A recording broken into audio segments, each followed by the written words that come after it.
Hey guys, tonight we begin a journey through one of the strangest revolutions in human history. A revolution that didn't start with guns or governments, but with a 5-cent hamburger sold from a tiny white building in Kansas.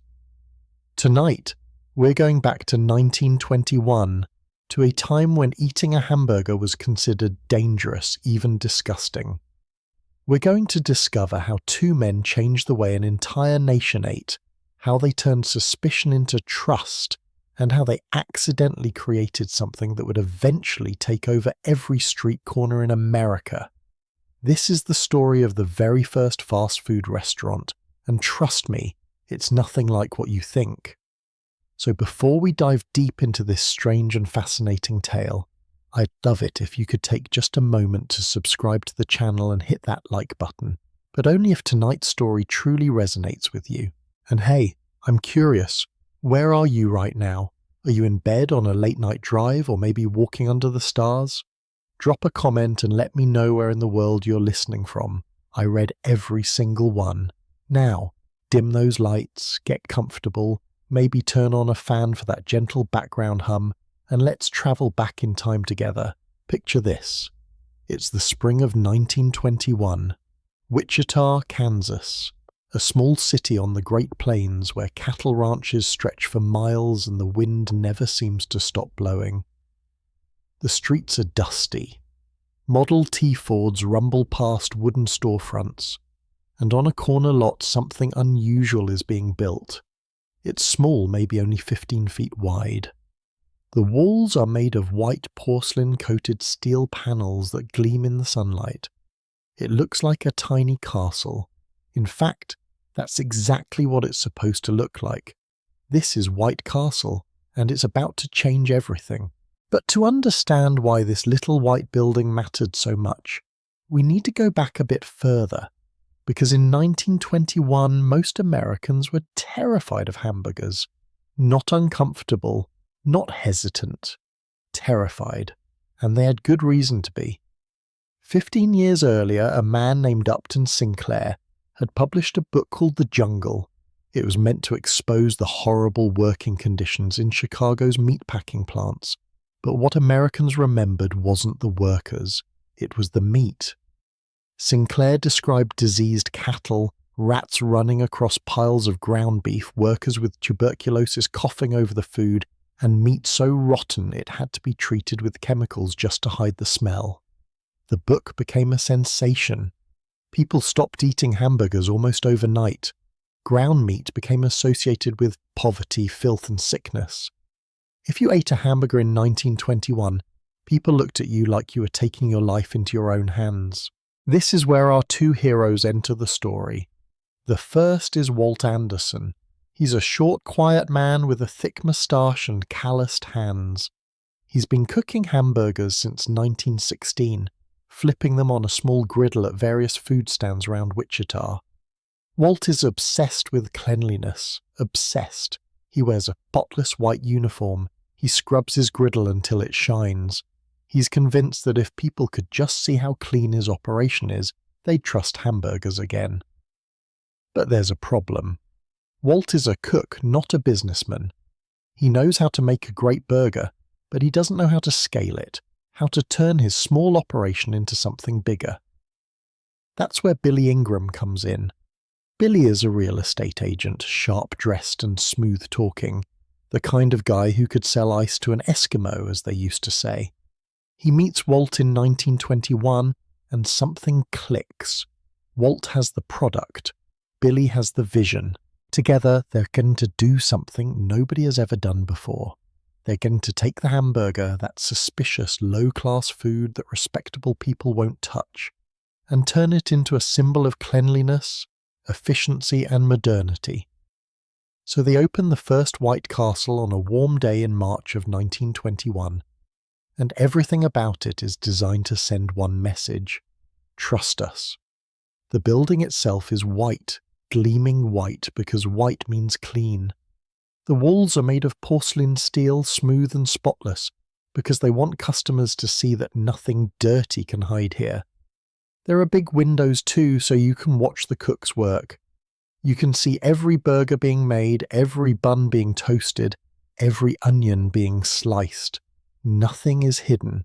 The cooks wear white uniforms and white paper hats. Everything gleams under bright electric lights.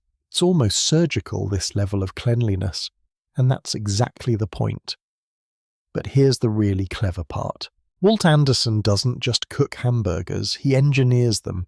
He takes a ball of fresh ground beef, weighs it precisely, then smashes it flat on the griddle with a spatula.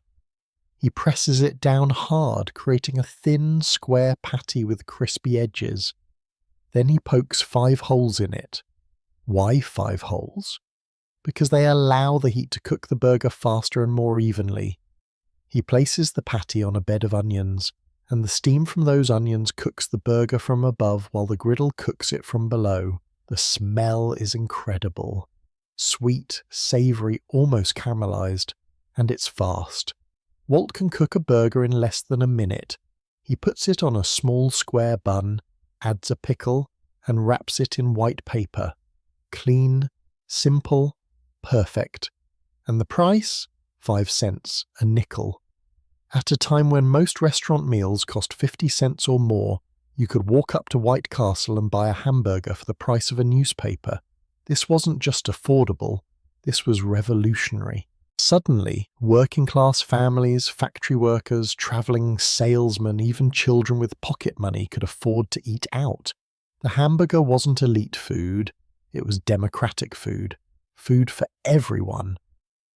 The response was slow at first. People were suspicious. Some walked past without stopping, peering through the windows but not going in. Others made jokes. A hamburger castle? Really? But Walt and Billy didn't give up. They placed ads in the local newspaper with the slogan, "Buy 'em by the sack." They encouraged people to buy 5 or 10 at a time, to take them home, to share them with friends, and slowly, gradually, people started to trust. They could see the cleanliness, they could see the process, they could taste the quality. And most importantly, they didn't get sick. No one ever got sick from a White Castle hamburger. By 1924, just 3 years later, White Castle had opened locations in other cities: Omaha, Kansas City, St. Louis. And then the real boom began. Billy Ingram proved to be a genius at expansion. He didn't just open restaurants, he built a system. He created a commissary to supply fresh beef and buns to every location. He wrote an operations manual, one of the first in restaurant history, that specified exactly how every burger should be made, how every employee should dress, how every building should be cleaned. Nothing was left to chance. Every White Castle was identical. If you ate a burger in Wichita, it tasted exactly the same as a burger in Cincinnati. This was consistency on a scale no one had ever seen before. And here's something fascinating that most people don't know. Billy Ingram invented the carry-out meal. Before White Castle, restaurants were sit-down affairs. You went in, you sat at a table, you were served by a waiter, and you ate there. The idea of taking food to go, of eating it in your car or at home, didn't really exist. But White Castle changed that. They gave you your burgers in a white paper sack. You could order 10 burgers, walk out the door and eat them wherever you wanted. This was food designed for a modern, mobile America. Food for people who didn't have time to sit down. Food for people on the move. By 1933, just 12 years after that first location opened, White Castle had over 100 restaurants across the United States. They were selling millions of hamburgers every year. And they had done something incredible. They had rehabilitated the reputation of the hamburger. They had taken a food that people associated with disease and poverty and turned it into a symbol of American ingenuity and progress. They had proven that fast food, if done right, could be clean, could be affordable, and could be trusted. But there's a deeper story here, something more psychological. White Castle didn't just sell hamburgers. They sold a feeling, the feeling of being modern. Think about it. In 1921, America was changing fast. Cars were becoming common, cities were growing, people were moving away from farms and into factories. Life was speeding up. And White Castle was part of that speed. You didn't have to sit down for an hour-long meal like your grandparents did. You could walk up to a window, get a burger in 2 minutes, and be on your way. It felt efficient, it felt new, it felt American. There's something almost poetic about eating standing up, don't you think? For thousands of years, sharing a meal meant sitting together, slowing down, connecting. But White Castle asked a different question. What if eating wasn't about connection? What if it was about convenience? What if a meal could be just fuel, something you consumed quickly so you could get back to work, back to your life, back to whatever mattered more than food? This was a radical idea, and America loved it. The success of White Castle also revealed something about human psychology that we still see today. We crave consistency. We want to know what we're getting. When you walked into a White Castle in 1925, you knew exactly what to expect. The same white building, the same uniform, the same burger, the same taste. There was comfort in that predictability. In a rapidly changing world, White Castle was a constant, and that consistency created loyalty. People didn't just eat at White Castle. They became what Billy Ingram called cravers. They craved those little square burgers with the onions and the pickles. They craved the experience. Some people would drive across town just to get their fix. But here's the thing that really gets me. Walt Anderson and Billy Ingram probably had no idea what they were starting. They thought they were just selling hamburgers. They didn't realize they were creating a template that would be copied thousands of times. They didn't know that their little White Castle in Wichita would inspire McDonald's, Burger King, Wendy's, and every other fast food chain that followed. They were just two guys trying to make a living, trying to convince Americans that hamburgers weren't dangerous. But what they actually did was invent an entirely new way of eating. They invented fast food, and there's something bittersweet about that, isn't there? Because today we know how the story ends. We know that the convenience of fast food came with costs, health costs, cultural costs, the loss of family dinners and home cooking. But in 1921, none of that was visible yet. In 1921, White Castle was just a bright, clean little building, selling 5-cent hamburgers to people who were tired and hungry and didn't have much money. It was hope served on a bun. It was the American dream, small and square and wrapped in white paper. So as we close this first chapter, I want you to think about that original White Castle in Wichita. Think about Walt Anderson in his white uniform, carefully pressing those burgers on the griddle. Think about Billy Ingram watching the crowds grow, dreaming of expansion.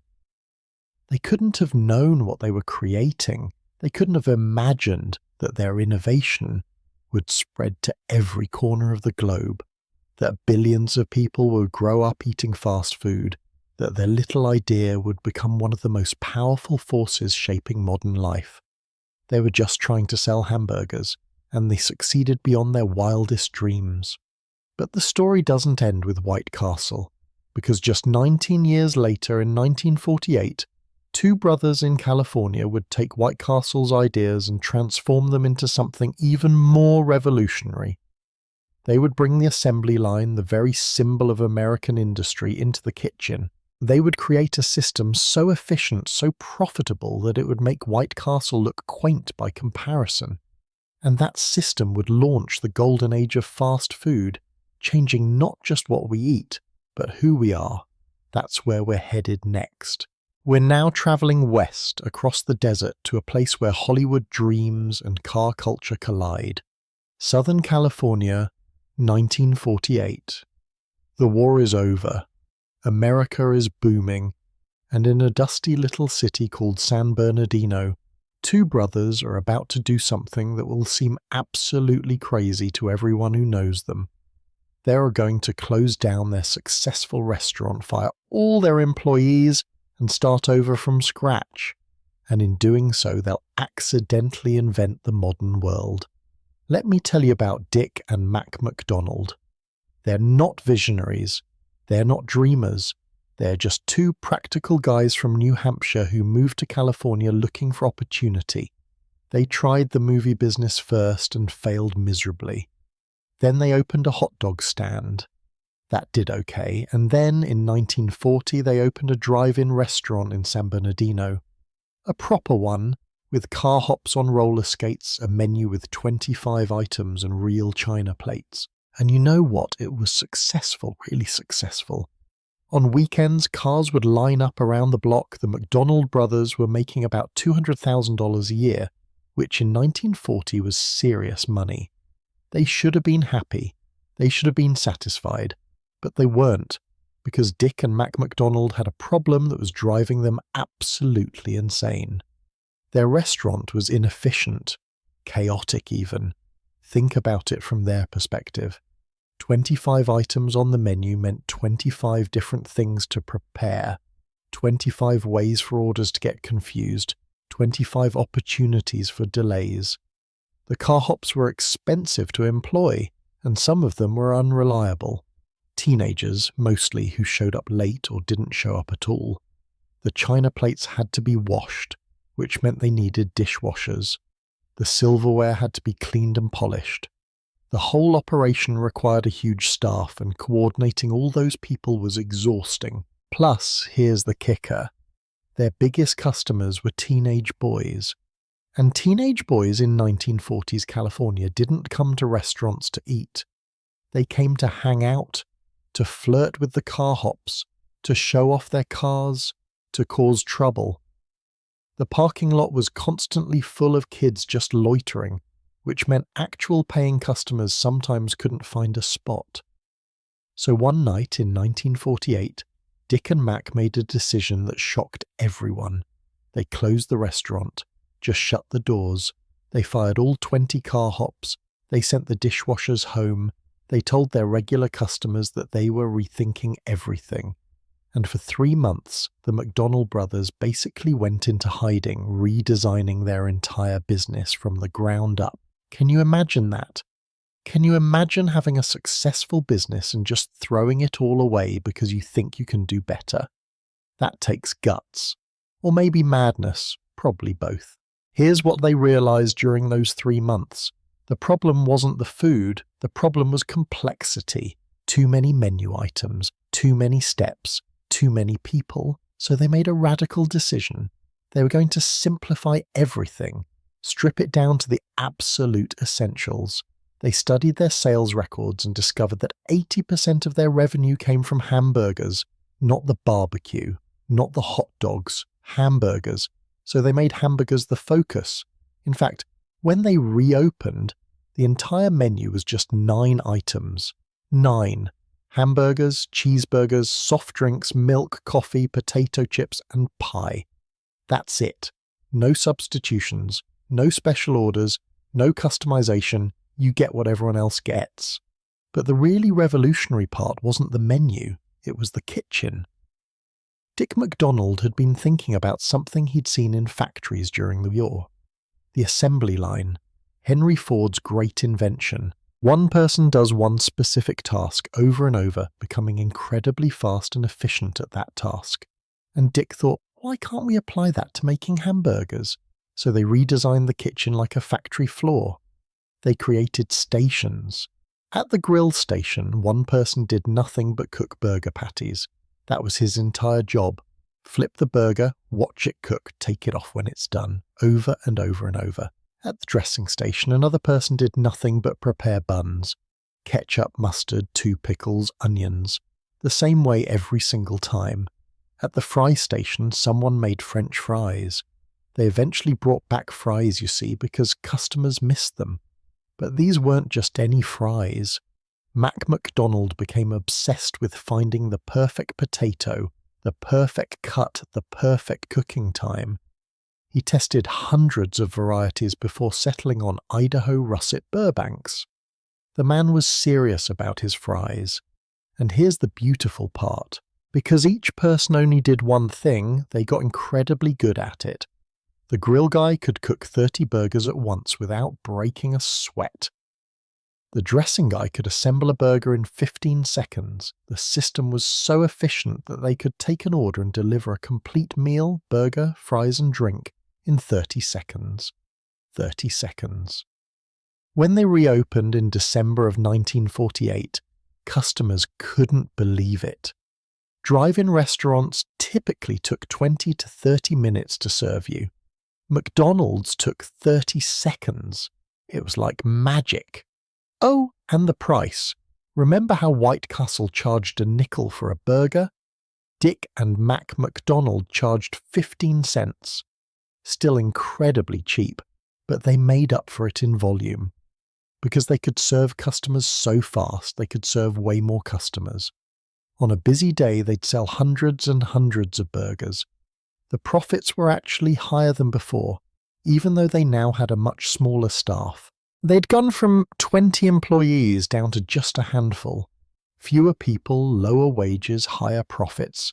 It was efficiency taken to an art form. But let me tell you what I find most fascinating about this. The McDonald brothers eliminated something that restaurants had relied on for centuries. Service. There were no waiters, no car hops, no one to take your order at your table. Instead, you walked up to a window, you told them what you wanted, and they handed it to you in a paper bag. You were expected to serve yourself. And amazingly, people loved it. Because it was fast, because it was cheap, because they didn't have to tip anyone. The McDonald brothers had figured out something profound about post-war America. People didn't want to be served anymore. They wanted speed, they wanted efficiency, they wanted to get in and get out. There's something almost cold about that, don't you think? The McDonald brothers took something warm and human, the experience of being served a meal, and turned it mechanical. But that's exactly what America wanted in 1948. The country was in a hurry. The war was over, the economy was booming, and everyone had places to be. Sitting down for a leisurely meal felt old-fashioned. The future was fast. Now the brothers also did something clever with the building itself. They designed it to be eye-catching. They hired an architect named Stanley Meston who created what they called the red and white design. But Dick McDonald felt it was too plain, too flat, so he added something dramatic. 2 golden arches that rose up from either side of the building, reaching 25 feet into the air. They didn't really serve any purpose, they were pure decoration. But man, did they catch your attention. If you were driving down the highway and you saw those golden arches gleaming in the distance, you knew exactly what it was. The building itself became an advertisement. Brilliant. And they didn't stop there. Dick McDonald created a mascot for their new system, a little cartoon chef with a hamburger for a head, and they called him Speedy. Get it? Speedy. Because the whole point was speed. The signs outside the restaurant said Speedy Service System in bold letters. They wanted everyone to know that this wasn't just a restaurant. This was something new, something modern, something revolutionary. They even trademarked the name and started selling franchises to other people who wanted to copy their system. By 1952, they had several McDonald's restaurants operating in California. But here's where the story takes its most important turn. In 1954, a 52-year-old traveling salesman named Ray Kroc drove to San Bernardino to see the McDonald's restaurant for himself. Ray sold multi-mixer machines, which were used to make multiple milkshakes at once, and he'd gotten an order from the McDonald brothers for 8 of these machines. 8. Most restaurants only needed 1 or 2. Ray was curious. What kind of restaurant needs to make that many milkshakes at the same time? So he drove out to see for himself, and what Ray Kroc saw that day changed his life. He arrived around lunchtime and found a line of customers stretching around the building. But the line was moving, fast. People were getting their food and leaving within minutes. Ray stood there watching, mesmerized. He saw the precision, the efficiency, the speed. He saw teenage boys leaving with bags full of burgers. He saw families pulling up in station wagons. He saw working men in coveralls grabbing lunch on their break, and he saw money. Lots and lots of money. The cash register never stopped ringing. Ray Kroc had been a salesman his whole life. Paper cups, mixers, real estate, you name it. He'd hustled for decades without ever really making it big. But standing there in the California sun, watching the McDonald brothers' operation run like a well-oiled machine, Ray Kroc had an epiphany. This wasn't just a restaurant, this was a system. And systems could be copied, systems could be franchised, systems could make millions. The McDonald brothers were thinking small, just a few locations in California. But Ray Kroc was thinking big, national, maybe even global. He saw what Dick and Mac couldn't see. He saw the future. Have you ever had a moment like that? A moment where you saw something that everyone else was overlooking, where you realized that something ordinary was actually extraordinary?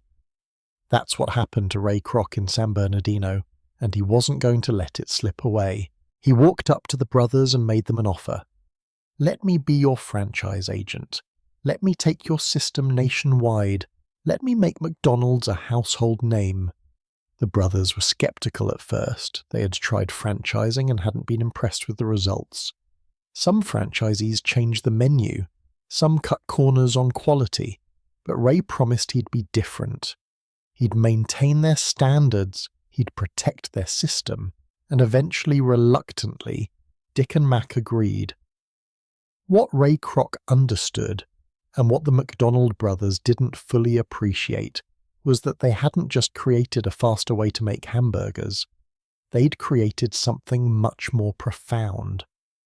They'd proven that the principles of mass production, the same principles that Henry Ford used to make cars, could be applied to food. They'd shown that you could standardize a meal the same way you standardize a widget, every burger identical, every experience predictable, and in doing so they'd laid the foundation for an industry that would eventually be worth hundreds of billions of dollars. But there's a darker side to this story too, isn't there? Because what the speedy service system really did was reduce cooking to its most mechanical form. The workers weren't chefs. They weren't even cooks, really. They were more like machine operators, each person doing one repetitive task, hour after hour, day after day. There was no creativity, no craftsmanship, no pride in making something from scratch. Or you weren't making food, you were assembling it. And that assembly line mentality would go on to define not just fast food, but huge parts of the modern service industry. Low wages, high turnover, minimal training, maximum efficiency. The McDonald brothers probably didn't think about those implications in 1948. They were just trying to sell hamburgers faster. But the system they created would shape the working lives of millions of people. Still, in that moment, in 1948, it all seemed like pure progress. The McDonald brothers had taken White Castle's idea of clean, consistent fast food and turbocharged it. They'd made it faster, cheaper, more efficient, more profitable. They'd turned cooking into engineering. And America ate it up, literally, because Americans were ready for this. They'd just won a world war using assembly line production and industrial efficiency. They'd built tanks and planes faster than anyone thought possible. And now they were going to apply that same mindset to lunch. Why spend an hour eating when you can spend 5 minutes? Why pay $1 when you can pay 15 cents? Why make food an experience when you can make it fuel? As we move forward from this chapter, keep that question in your mind. Because the speedy service system didn't just change restaurants, it changed expectations, it changed culture. It made us believe that faster is always better, that efficiency is always the goal, that convenience trumps everything else. And maybe that's true, maybe that's progress, but maybe we lost something too, something we didn't even realize we were giving up. The McDonald brothers certainly didn't think about that. They were just two guys who wanted their kitchen to run smoother, They didn't know they were redesigning American life. But the revolution was only just beginning. Because Ray Kroc was about to take the speedy service system and turn it into something even bigger, even more powerful. He was going to create a franchise empire that would span the globe, that would make the golden arches more recognizable than the Christian cross.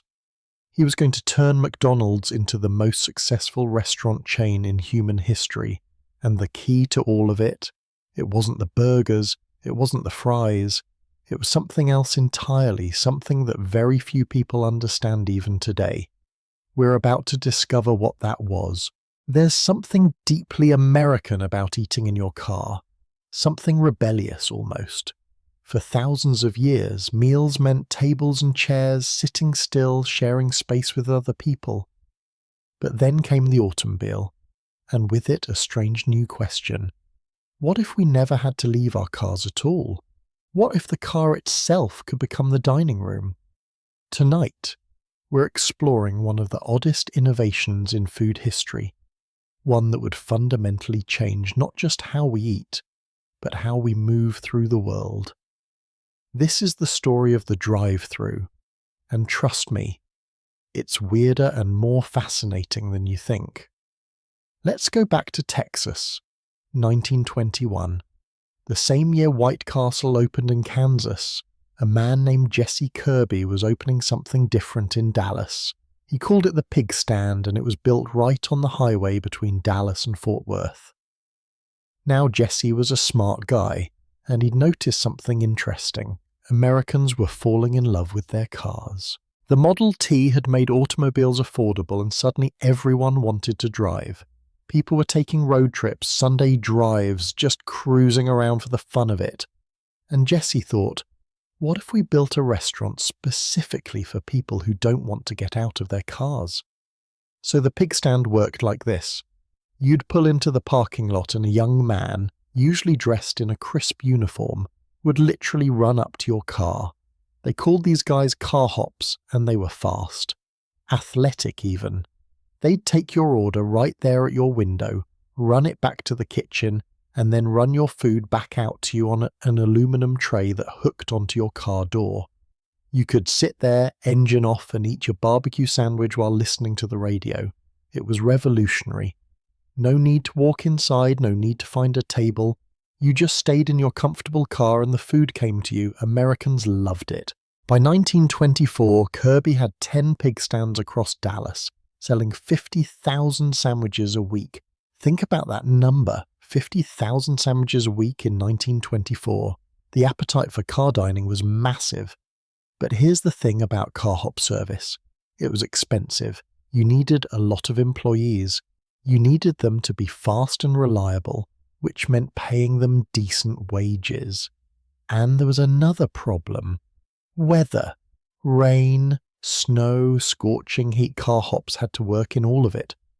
Restaurant owners started thinking, there's got to be a better way, a more efficient way. And that's when someone had a brilliant, simple idea. What if instead of bringing the food to the car, we made the car come to the food?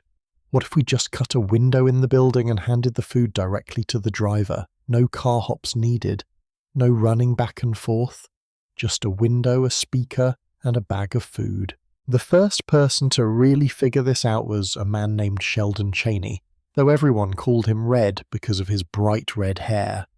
In 1947, Red opened a tiny hamburger stand in Springfield, Missouri, right on Route 66, that famous highway that stretched from Chicago to Los Angeles. Red's place was called Red's Giant Hamburg, and yes, he spelled it Hamburg, not Hamburger. Why? Because the sign he ordered was too tall and would have interfered with the power lines overhead. So he just shortened the word. Problem solved. Very practical, very American. But the real innovation at Red's wasn't the name, it was the window. Red cut a service window into the side of his small white building. You'd pull up in your car, roll down your window, shout your order, and moments later, Red would hand you a paper bag with your hamburger and fries. No parking required, no waiting. You could literally keep your engine running the whole time. This was the first true drive-thru in America, not a drive-in where you parked, a drive-thru where you kept moving. And Route 66 travelers absolutely loved it. They were already on the road. They didn't want to stop. They wanted to grab food and keep driving toward California, toward the sunset, toward whatever dreams they were chasing. Red's Giant Hamburg let them do exactly that. Now, Red's place was small and it stayed small. But out in California, a young couple named Harry and Esther Snyder were watching this trend very carefully. Harry was a mechanic, good with his hands, always tinkering with things. Esther was sharp with numbers, managed the books, kept everything organized. And in 1948, the same year the McDonald brothers were revolutionizing their kitchen, Harry and Esther opened their own drive-thru burger stand in Baldwin Park, California. They called it In-N-Out Burger. The name said it all. Get in, get your burger, get out, fast, simple, efficient. But Harry Snyder took the concept one step further. See, at Red's place you had to shout your order through the window, and sometimes the kitchen staff couldn't hear you over the noise of cars and cooking. Harry thought, there's got to be a better way. So he invented something that seems obvious now, but was revolutionary in 1948. A two-way speaker system. You'd pull up to a small box with a speaker and a microphone, place your order, and your voice would be transmitted directly into the kitchen. The kitchen staff could respond, confirm your order, and have it ready by the time you pulled up to the window. Harry spent months perfecting this system, staying up late at night after the restaurant closed, testing different wires and speakers and amplifiers. His kids would later remember him hunched over the workbench in their garage, completely obsessed with getting the sound quality just right. And when it finally worked, it was magical. You didn't even have to get out of your car. You barely had to stop. You just pulled up, spoke into a box, drove forward 30 feet and picked up your food. The whole transaction took maybe 90 seconds. Harry and Esther put a big sign outside that said no delay, and they meant it. No delay, no waiting, no hassle, just burgers delivered to your car window at the speed of modern life.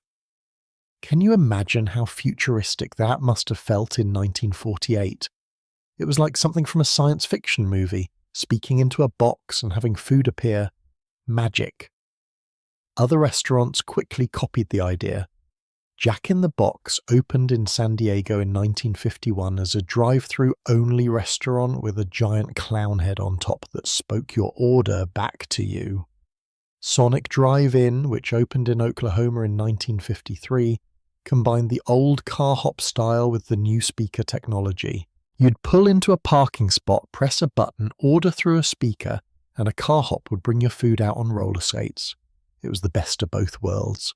The theatre and personality of car hop service with the efficiency of modern technology. But the real explosion of drive-thrus didn't happen until the 1970s. And the reason is fascinating. It wasn't because of technology. It wasn't because of cars. It was because of women. Let me explain. In the 1950s and 60s, most American families had one income. Dad worked. Mum stayed home. Mum had time to cook dinner. But starting in the 1970s, that changed dramatically. More and more women entered the workforce. By 1975, nearly half of American mothers were working outside the home, and that created a problem. Who was going to cook dinner? Families were busy, everyone was working, everyone was tired. Coming home at 6 o'clock and spending an hour preparing a meal felt impossible. People needed fast solutions, and the drive-thru was the perfect answer. McDonald's, which had resisted drive-thrus for decades, finally opened their first one in 1975 in Sierra Vista, Arizona. It was located near a military base where soldiers weren't allowed to leave their cars in uniform. The drive-thru let them grab food without violating regulations. McDonald's executives were skeptical at first. They worried it would slow down service, create traffic problems, hurt the dining room business. But the opposite happened. The drive-thru became wildly popular. Within a few years, nearly every McDonald's in America had one, and sales went through the roof. By the 1980s, drive-thru sales were accounting for more than half of all fast food revenue. Half.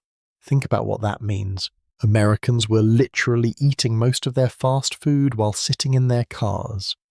Now here's where things get really interesting. The drive-thru didn't just change restaurants, it changed cars. Before drive-thrus became common, most cars didn't have cup holders. It seems crazy now, right?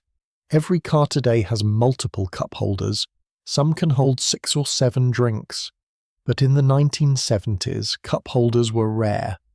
You'd balance your drink between your legs or hold it in one hand while driving with the other. Dangerous and uncomfortable. But as drive-thrus exploded in popularity, car manufacturers noticed a problem. People were buying drinks at the drive-thru and had nowhere to put them. So in the 1980s, automakers started adding cup holders as a standard feature. First one, then 2, then 4. Today, some minivans have 14 cup holders. 14. The drive-thru literally redesigned the interior of American automobiles, and it changed food too. Think about it. If people are going to eat in their cars, the food needs to be car-friendly. You can't have soup dripping on your lap. You can't have spaghetti requiring a fork and knife. Everything needs to be handheld, wrapped, contained. This is why burgers became king. This is why French fries are served in containers that fit in cup holders. This is why tacos were redesigned to be less messy. Taco Bell even invented something called the gordita specifically because it was easier to eat with one hand while driving. The drive-thru didn't just deliver food to your car, it redesigned the food itself to fit car culture. But there's something kind of sad about all this, don't you think? Because what we're really talking about is the end of eating as a social activity. For most of human history, meals were communal. You sat down with your family or your friends or even strangers. You talked, you connected. Sharing food was how humans bonded. But the drive-thru said, forget all that. Eat alone. Eat in your car. Eat while you're doing something else, like driving. Food became fuel, something you consumed quickly while moving from one place to another. And we lost something in that trade-off. We gained convenience. We lost connection. There's also an interesting class dimension to this. Drive-thrus became most popular in suburban and rural areas where cars were essential. But in dense cities where people walked or took public transit, drive-thrus were less common. So the drive-thru became a symbol of a certain kind of American life, the suburban life, the car-dependent life, the life where you drive everywhere, where walking is unusual, where your car is basically your second home. And fast food companies noticed this. They started building drive-thrus in specific locations, targeting specific communities. Poorer neighborhoods often got more drive-thrus than wealthier ones. Convenient, yes, but also strategic. Fast food companies knew that people without a lot of time or money would rely on drive-thrus. They built their empires on that knowledge. Now you might be wondering, is the drive-thru still relevant today? In an era of DoorDash and Uber Eats, when food comes to your house, who needs a drive-thru? But here's the fascinating part. Drive-thrus are more popular than ever. During the COVID-19 pandemic, when dining rooms closed, drive-thrus became a lifeline for restaurants. Some chains reported that drive-thrus accounted for 90% of their sales. 90%. And even now, with restrictions lifted, people still prefer the drive-thru. Why? Because it's fast. Because you don't have to interact with anyone. Because you can stay in your private bubble, your car, and never expose yourself to the public. The drive-thru isn't just convenient anymore. It's comfortable. It's safe. It's how Americans prefer to eat. But some places are pushing back. Minneapolis banned the construction of new drive-thrus in 2019, citing environmental concerns. Cars idling in drive-thru lines produce emissions. They contribute to climate change. They create traffic. Other cities have followed suit. Fairhaven, New Jersey, Long Beach, California, Orchard Park, New York. They're all saying maybe the drive-thru isn't progress. Maybe it's the problem. Because those cars waiting in line, engines running, air conditioning blasting, they're burning fuel just to get a hamburger. The convenience comes at a cost. And yet, Americans love their drive-thrus. We love them so much that we've extended the concept to everything. Drive-thru banks, drive-thru pharmacies, drive-thru weddings in Las Vegas. There's even a drive-thru funeral home in Louisiana where you can view the deceased through a window without leaving your car. I'm not making that up. We've taken Harry Snyder's simple invention, that two-way speaker system, and turned it into a way of life, a way of avoiding human contact, a way of staying in motion even when we're supposed to be stopping to eat. So where does this leave us? The drive-thru was supposed to be about convenience, about saving time, but somewhere along the way, it became about something else. Isolation, efficiency at the expense of experience, speed at the cost of savor. And maybe that's okay. Maybe that's what modern life requires. Maybe we're all just too busy to slow down. But I can't help wondering what Harry Snyder would think if he could see what his invention became. Would he be proud, or would he be a little bit sad? Because his two-way speaker system didn't just change how we order food. It changed how we relate to food, to each other, to the world outside our cars. The drive-thru transformed eating into something you do alone, in motion, between other activities.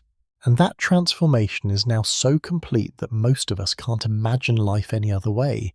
But it wasn't always like this, and it doesn't have to be like this. The question is, do we want it to be?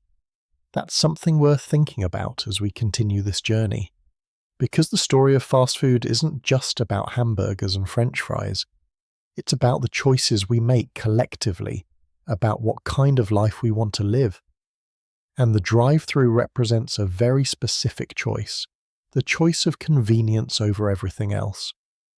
The choice of speed over stillness. The choice of the car over the table. But hold on, because we're not done yet. We've talked about how fast food got faster, how it got more efficient, how it learned to meet us where we are, in our cars, in our hurry. But we haven't talked about why it became so impossible to resist, why it's so addictive. Why you can know intellectually that you shouldn't eat it and yet find yourself pulling into that drive-thru anyway. That's not an accident. That's science. Deliberate, calculated science. And we're about to pull back the curtain on exactly how fast food companies engineer their products to hijack your brain. Here's a question I want you to think about honestly. Have you ever craved a Big Mac at 2 in the morning? Have you ever felt an almost physical pull toward those golden arches, even though you knew you shouldn't go? Have you ever told yourself just this once and then found yourself back in that same drive-thru 3 days later? If you answered yes to any of these questions, you're not weak. You're not lacking willpower. You're experiencing something that food scientists have spent billions of dollars perfecting. You're experiencing addiction. And tonight, we're going to understand exactly how it works. Let me start with something that sounds impossible but is scientifically verified. Your brain responds to a McDonald's hamburger almost identically to how it responds to cocaine. I know that sounds dramatic, I know it sounds like exaggeration, but researchers at the Scripps Research Institute in Florida actually studied this. They took rats and gave them unlimited access to bacon, sausage, cheesecake, and other high-fat, high-sugar foods. Essentially, they gave the rats fast food. And you know what happened? The rats became addicted. They kept eating even when they were full. They kept eating even when they were given electric shocks as punishment. The pleasure centers in their brains lit up exactly like the brains of rats addicted to heroin. The rats had lost control, and when the researchers tried to take the junk food away, the rats showed withdrawal symptoms, anxiety, shaking, refusal to eat normal food. Sound familiar? Now you might be thinking, okay, but rats aren't humans. Fair point. So let's talk about what happens in your brain when you eat fast food. In the center of your brain, there's a structure called the nucleus accumbens. Scientists call it the reward center, but I like to think of it as the pleasure button. When you experience something your brain considers good, eating, sex, listening to music, winning a game, this area floods with a chemical called dopamine. Dopamine makes you feel amazing, happy, satisfied, alive. It's one of the most powerful chemicals in your body. And here's the critical part. Fast food triggers a dopamine release that's way bigger than normal food. Way bigger. A home-cooked chicken breast might give you a little dopamine bump. A Big Mac with large fries and a Coke, that's a dopamine tsunami. Why? Because of something called the bliss point. This is a term invented by a food scientist named Howard Moskowitz, and it's one of the most important concepts in understanding modern food. The bliss point is the precise combination of salt, sugar, and fat that produces maximum pleasure in your brain. Not too much salt, or it tastes bad, not too little, or it's boring, but exactly the right amount to make your brain scream, more, more, more. Fast food companies employ entire teams of chemists and food scientists whose only job is to find this bliss point for every product. They test thousands of variations, different ratios of ingredients, different cooking methods, different temperatures. They put people in labs, give them samples, measure their brain responses, track their eye movements, monitor their heart rates, all to find that perfect formula that makes you crave their food, and they've gotten really, really good at it. Take French fries, for example. You'd think a French fry's simple, right? It's just a potato sliced and fried. But a McDonald's French fry is actually one of the most engineered foods on the planet. It contains 19 ingredients, 19. Potatoes, obviously, but also salt, dextrose, which is a type of sugar, sodium acid, pyrophosphate to maintain colour, and something called natural beef flavour, which is actually a chemical compound designed to activate the umami receptors in your tongue. The fries are par-fried in a blend of oils, frozen, shipped, and then fried again at the restaurant. Every step is calculated. The length of the fry exactly 3 inches to 3.5 inches. The thickness exactly 1/4 inch. The salt content exactly enough to make you thirsty so you buy a drink. Nothing is accidental, nothing is left to chance. But here's where it gets really interesting. Fast food doesn't just satisfy hunger. It creates a psychological loop that's incredibly hard to break. Researchers at Yale University studied this phenomenon and found that people who regularly eat fast food develop something called conditioned hypereating. Your brain learns to associate specific cues with the pleasure of eating. The smell of French fries, the sight of golden arches, the sound of a soda fizzing, even the crinkle of a paper bag. These cues trigger anticipatory dopamine release. Your brain starts producing pleasure chemicals before you even taste the food, just from the expectation, and that makes the craving incredibly powerful. There's also the speed factor we talked about earlier, but now we understand it in a new way. Remember how fast food can get you a meal in 90 seconds? That speed is actually part of the addiction. When you want something and you can have it immediately, you get what psychologists call instant gratification. The gap between desire and satisfaction is almost zero, and that trains your brain to expect instant reward. Think about it like drugs. Pills take 20 minutes to hit your system. You have to wait. But heroin injected into your bloodstream hits your brain in seconds. The shorter the gap between wanting and having, the more addictive the substance becomes. Fast food is the heroin of eating. You want it, you drive through, you have it. Boom. Instant satisfaction, instant dopamine. And your brain remembers that. Your brain craves that speed. Now let's talk about sugar, because this is where things get truly scary. Nearly everything on a fast food menu contains sugar. The buns are sweetened. The ketchup is loaded with high fructose corn syrup. The soft drinks are basically liquid sugar. Even the pickles have sugar added. A medium McDonald's Coke contains 77 grams of sugar. That's more than 18 teaspoons. Imagine sitting down and eating 18 spoonfuls of sugar. You'd probably get sick. But dissolved in carbonated water with flavouring, you barely notice it, and sugar is powerfully addictive. Studies at Princeton University showed that rats given intermittent access to sugar solution developed all the hallmarks of addiction: binging when they had access, craving when they didn't, withdrawal symptoms when it was taken away. The researcher, Bart Hobel, said the findings were consistent with the hypothesis that under certain circumstances rats can become dependent on sugar. But wait, there's more, because fast food doesn't just contain sugar. It often comes with caffeine. That Coke you're drinking? Caffeine. That coffee you grabbed at the drive-thru? Obviously caffeine. And caffeine is what scientists call a model drug of dependence. It's one of the most widely consumed psychoactive substances in the world. It's addictive. It produces tolerance, meaning you need more and more to get the same effect, and it causes withdrawal headaches, fatigue, irritability when you stop consuming it. So fast food companies have figured out how to combine sugar, salt, fat, and caffeine into a single meal. It's a chemical cocktail designed to hook you. And if you're someone who struggles with weight, the situation is even worse.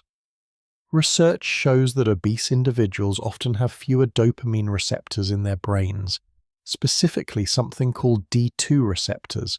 Let me explain what that means. If you have fewer receptors, you need more stimulation to get the same pleasure. It's like someone turning down the volume on your happiness. So you eat more, trying to reach that feeling of satisfaction, but it keeps slipping away. You need bigger portions, more frequent meals, stronger flavors. It's a vicious cycle. And fast food companies know this. They know that their most profitable customers are the ones who keep coming back again and again, trying to recapture that dopamine high. There's also something deeply psychological happening with convenience. Fast food restaurants are everywhere. In the United States, you're almost never more than 5 minutes from a McDonald's or Burger King or Wendy's. That ubiquity is part of the addiction model. Researchers studying substance abuse have found that addiction rates spike when drugs become more available and affordable. When crack cocaine became cheap and widespread in the 1980s, addiction exploded. Same principle with fast food. When it's on every corner, when you pass it multiple times a day, when it's always an option, it becomes incredibly hard to resist. Your brain is constantly being reminded that pleasure is available. Just pull over, just stop in, just this once. And here's something I find really troubling. Fast food companies have specifically targeted low-income neighborhoods.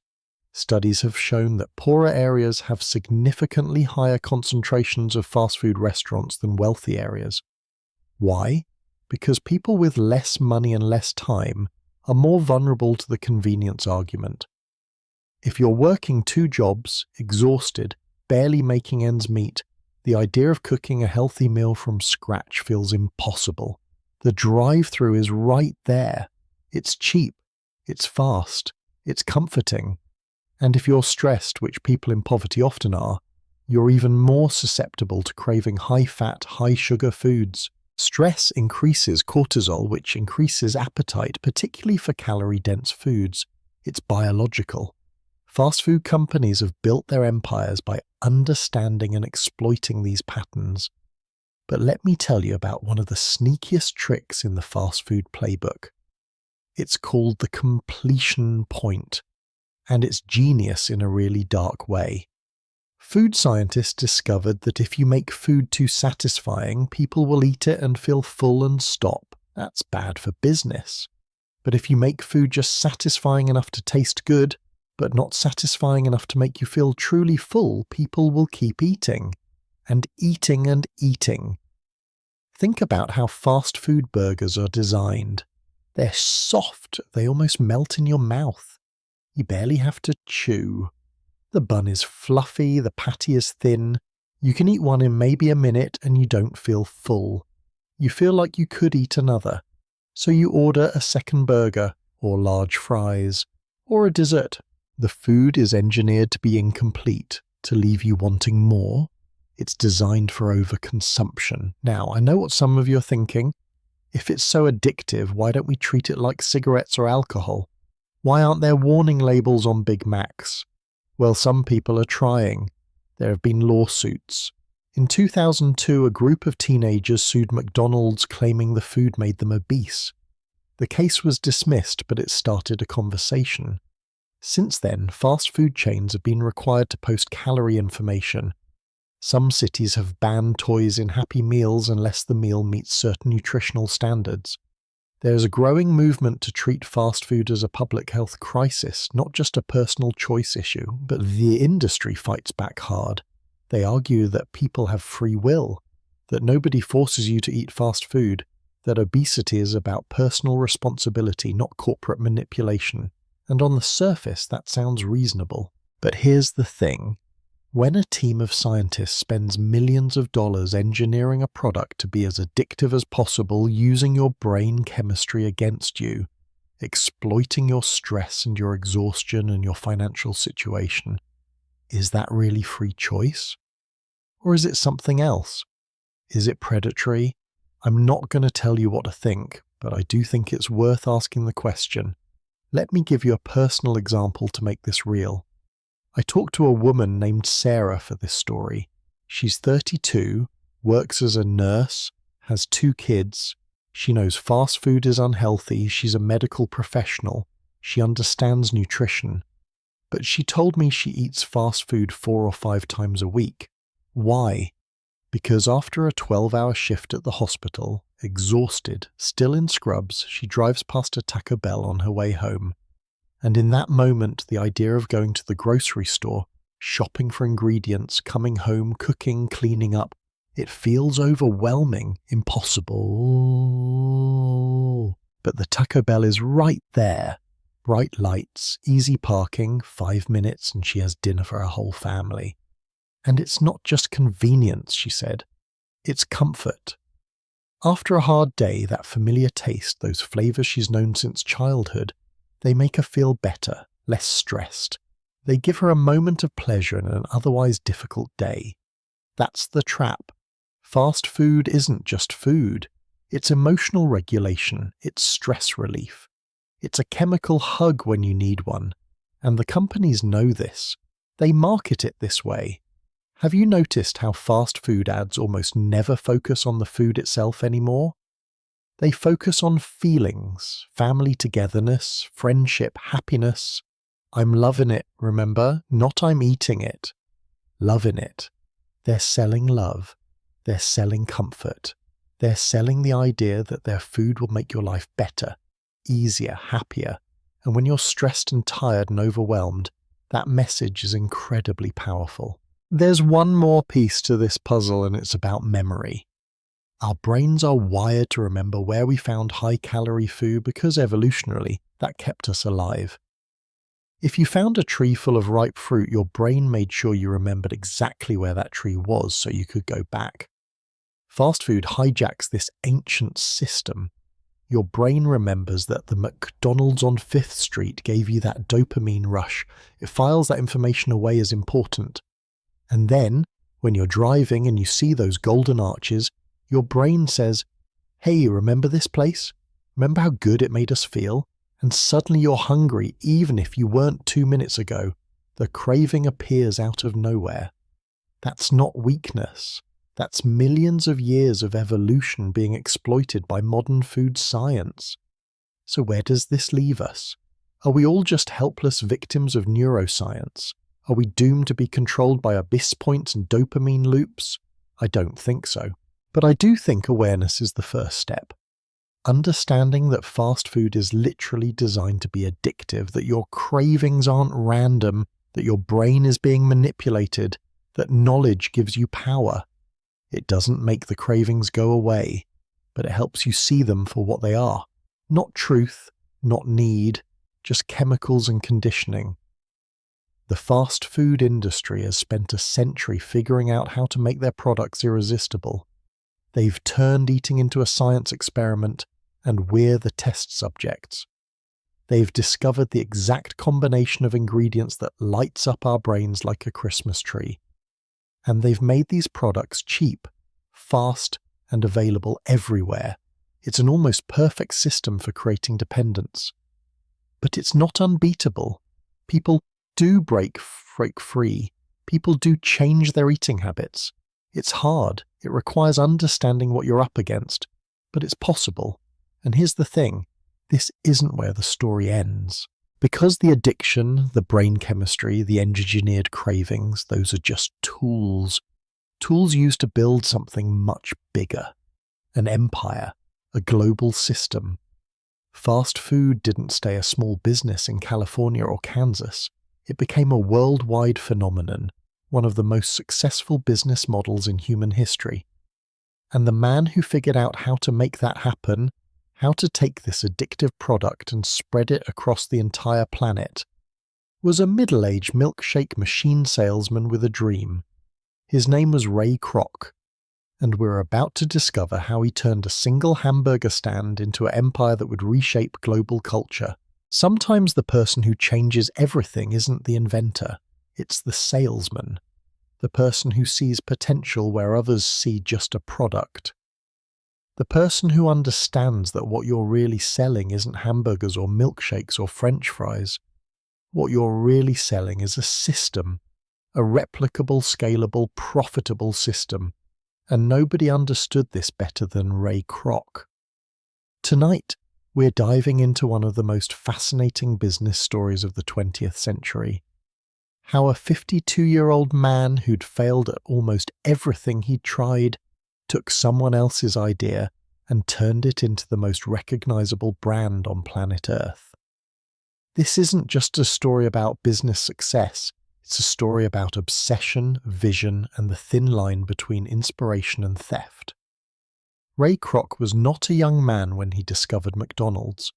He was 52 years old in 1954, and by most measures, his life had been a series of disappointments.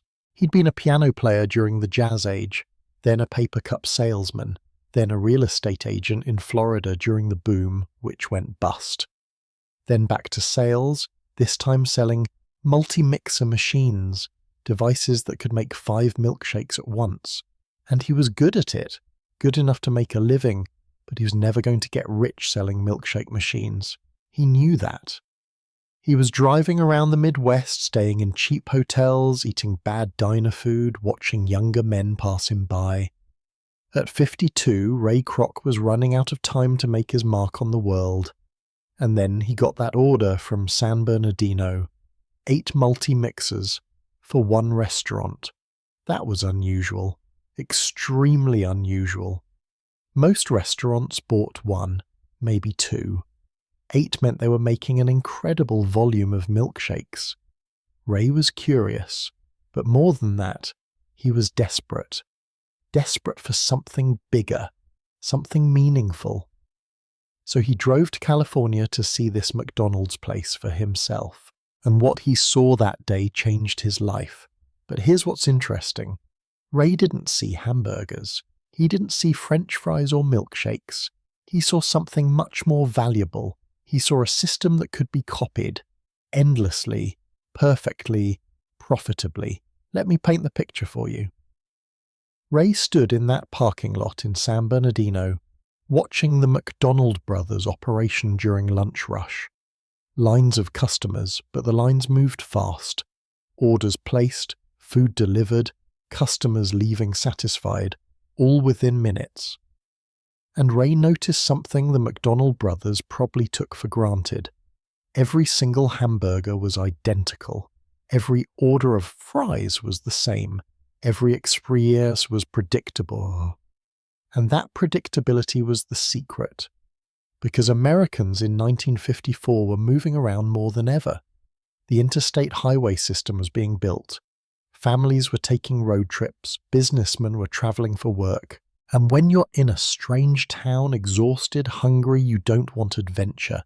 You want familiarity. You want to know exactly what you're getting. McDonald's offered that certainty. But the McDonald brothers were thinking small. They had a handful of franchises, sure, but they weren't interested in massive expansion. They liked their life in San Bernardino. They were making good money. Why complicate things? Ray Kroc saw their lack of ambition and recognized it as an opportunity. He approached Dick and Mac with a proposition. Let me be your franchise agent. Let me take your system nationwide. I'll handle everything. You just keep perfecting the product. The brothers were skeptical. They'd tried franchising before and weren't impressed with the results. Some franchisees cut corners, some changed the menu, some didn't maintain cleanliness standards. But Ray promised he'd be different. He'd maintain quality. He'd protect their system. He'd make them rich. Eventually, the brothers agreed to let Ray try.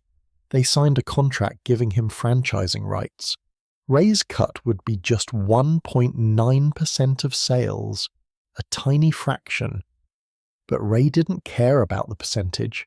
He cared about scale. 1% of $1 billion is more than 50% of $1 million. Ray was thinking bigger than the McDonald brothers ever had. Ray Kroc opened his first McDonald's franchise in Des Plaines, Illinois, in April of 1955, a suburb of Chicago, working-class families, lots of cars, perfect location. And from day one, Ray was obsessed with replication. He didn't just want to copy the McDonald brothers' system, he wanted to perfect it, document it, turn it into something that any franchisee could follow exactly. So he did something remarkable. He created what would eventually become a 750-page operations manual. 750 pages about making hamburgers. Think about that. This manual specified everything. How to cook the burger, exactly 1 minute and 45 seconds per side. How many pickles to use, 2. How much ketchup, 1 ounce. What temperature to keep the fries, exactly 325 degrees Fahrenheit. How to greet customers, how to take orders, how to clean the bathrooms, how to mop the floors, even how to fold the hamburger wrapper. Nothing was left to chance. Nothing was open to interpretation. And here's the genius of it. By documenting every single step, Ray made it possible for someone with no restaurant experience to run a successful McDonald's. You didn't need to be a chef. You didn't need to understand food. You just needed to follow the manual. This was revolutionary. Most restaurants at the time relied on skilled cooks who learned through apprenticeship and experience. But Ray was saying, forget skill, forget experience, just follow the instructions. It was the industrialization of cooking. It was Fordism applied to food, and it worked spectacularly. Ray opened franchise after franchise, Illinois, California, Indiana, Ohio. By 1959, there were 100 McDonald's restaurants across America. By 1963, 500. The growth was exponential, but Ray did something else that was equally important. He created a school. I'm not joking. In 1961, Ray opened what he called Hamburger University in the basement of a McDonald's restaurant in Elk Grove Village, Illinois. Hamburger University. It sounds ridiculous, right? But Ray was completely serious. This was where franchisees and managers would learn the McDonald's system. They'd study the manual, practice cooking techniques, learn about customer service, accounting, marketing. They'd take tests, get grades, graduate with a degree in hamburgerology. Again, I'm not making this up, that was the actual term. a degree in hamburgerology, and the thing is, it worked. Hamburger University created a shared culture. Every graduate spoke the same language, understood the same principles, believed in the same standards. It was brilliant. Ray was creating an army of true believers who would spread the McDonald's gospel across the country. Now, here's where the story gets complicated. Because Ray Kroc and the McDonald brothers started to clash. The brothers thought Ray was pushing too hard, growing too fast, spending too much money. Ray thought the brothers were small-minded, holding him back. The tension grew and grew, and in 1961 Ray made a bold move. He offered to buy the brothers out completely, take their name, their system, everything. The brothers agreed, but they wanted a high price, $2.7 million. In 1961, that was an enormous sum. Ray didn't have that kind of money, so he borrowed it. He mortgaged everything, his house, his life savings. He went deeply into debt, but he got what he wanted. Full control of McDonald's. The brothers walked away with their money and went back to their quiet lives in California. Ray Kroc became the sole owner of what would become the most successful restaurant chain in history. But there's something ethically murky about this, isn't there? Dick and Mac McDonald invented the speedy service system. They created the menu. They designed the kitchen. They figured out the assembly line approach. Ray Kroc didn't invent any of it. He was a salesman who recognized the value of what the brothers had created and then took it from them. Now, you could argue he paid them fairly. $2.7 million was a lot of money. But by the time Ray died in 1984, McDonald's was worth hundreds of millions, and eventually billions. The McDonald brothers got a one-time payment. Ray got an empire. Was that fair? I don't know. Business is complicated, but it's worth thinking about who we celebrate. We remember Ray Kroc as the founder of McDonald's. Most people don't even know who Dick and Mac McDonald were. History belongs to the scalers, not the inventors. What Ray understood, better than almost anyone at the time, was that he wasn't really in the hamburger business. He was in the real estate business. This was his most brilliant insight. Here's how it worked. When a franchisee wanted to open a McDonald's, they didn't just pay Ray a franchise fee. Ray, through a company he created called the McDonald's Real Estate Corporation, would find the location, buy or lease the land, build the restaurant, and then lease everything back to the franchisee at a markup. So Ray was making money on the franchise fee, on the percentage of sales, and on the real estate. It was a triple income stream, and the real estate piece was the most lucrative. This strategy made McDonald's incredibly wealthy. By the 1970s, McDonald's owned more real estate than almost any other company in America. They were one of the largest property owners in the country. The hamburgers were almost beside the point. The real money was in the land. Ray also had a philosophy about franchisees that was different from most companies. He believed that franchisees should make money before the corporation did. That might sound counterintuitive, but it was smart. If your franchisees are successful, they stay loyal. They follow your rules. They protect your brand. They become your biggest advocates. So Ray didn't squeeze his franchisees. He supported them. He provided training. He helped them succeed, and in return they built his empire. By 1992, McDonald's franchisees were generating 39% of the company's revenue. But more importantly, they were ambassadors, walking, talking advertisements for the McDonald's system. Some of them became multimillionaires themselves, and they told everyone who would listen that the McDonald's model worked. There's an interesting human element to all of this too. Ray Kroc was not, by most accounts, a nice man. He was demanding, impatient, ruthless even. He divorced his first wife after McDonald's became successful and married another woman. He demanded absolute loyalty from his employees and franchisees. If you questioned him, you were out. If you didn't follow the manual exactly, you were out. He ran McDonald's like a military operation. But that rigidity, that uncompromising vision, is probably why it succeeded. Ray didn't accept good enough. He demanded perfection, every time, everywhere, and that obsessive attention to detail created the consistency that customers came to expect. He also understood marketing in a way the McDonald brothers never did. In 1963, Ray introduced Ronald McDonald, a clown mascot designed to appeal to children. This was genius. Get the kids hooked and the parents will follow. Ronald McDonald became one of the most recognizable characters in the world, more famous than Mickey Mouse in some countries. Ray also pioneered television advertising for fast food. Those early McDonald's commercials are fascinating to watch now. They're wholesome, family-friendly. They show smiling kids eating hamburgers, happy parents, clean restaurants. The message was clear. McDonald's is safe. McDonald's is American. McDonald's is where good families go. It was propaganda, really.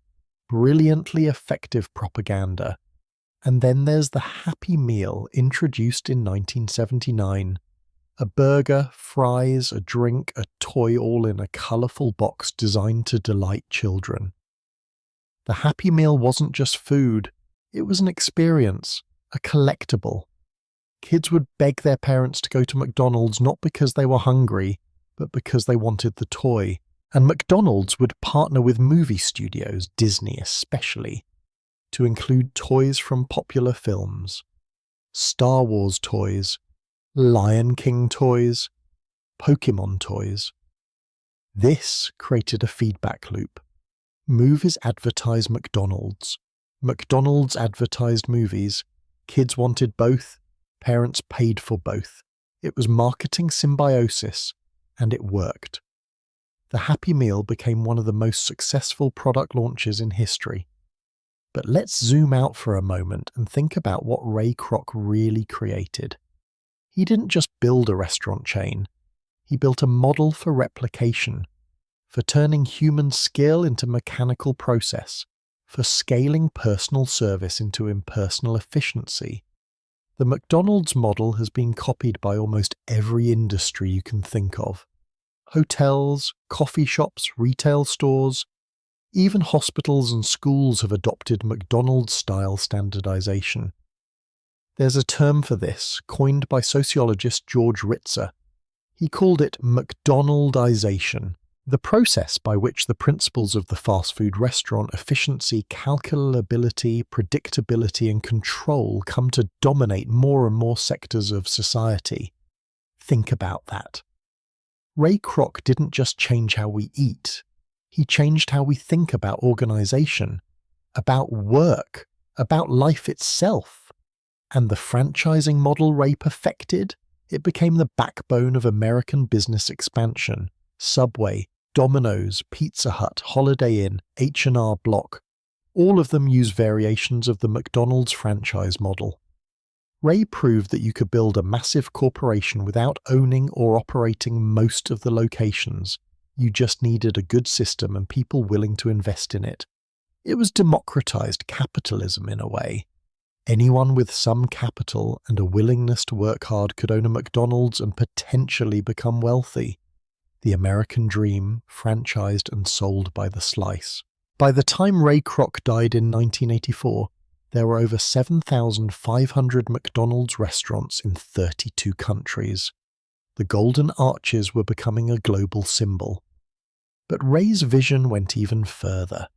He believed McDonald's could be in every country on Earth, every city, every town, everywhere, and his successors shared that vision. They kept expanding, kept building, kept perfecting the system. Today there are over 38,000 McDonald's restaurants in more than 100 countries. They serve 69 million customers every single day. 69 million.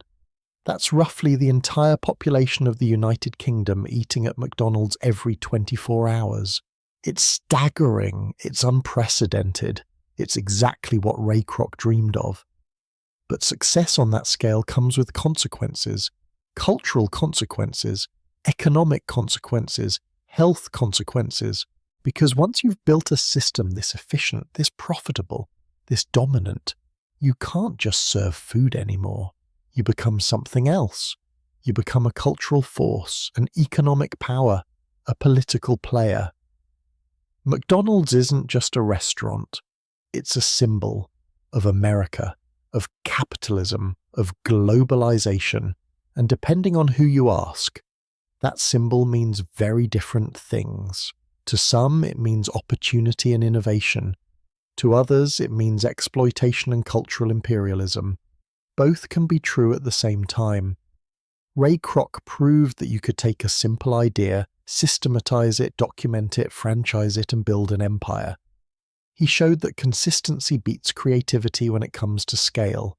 That predictability is more profitable than personality. That following a manual can make you richer than following your instincts. Whether that's good or bad is up to you to decide. But one thing is certain, Ray Kroc changed the world. He took the McDonald brothers' little hamburger stand and turned it into a global phenomenon. And in doing so, he created a template that thousands of other companies would follow. The franchise model, the operations manual, the focus on systems over people. These ideas now dominate modern business, and they all trace back to a 52-year-old milkshake machine salesman who refused to accept that his best years were behind him. But building the empire was only half the story, because once McDonald's became a household name, once those golden arches were on every highway and in every suburb, the company faced a new challenge. How do you make people choose your restaurant over all the others? How do you turn occasional customers into loyal fanatics? How do you make sure that when someone thinks fast food, they think of you first? The answer wasn't better food or lower prices. The answer was something far more powerful. Something that would reshape not just fast food, but all of advertising. We're about to enter the world of marketing psychology, where hamburgers sell happiness and French fries sell belonging. This is where fast food stopped being about food at all. Close your eyes for a moment and think about the first fast food restaurant you remember visiting as a child. Can you picture it? The colours, probably bright red and yellow.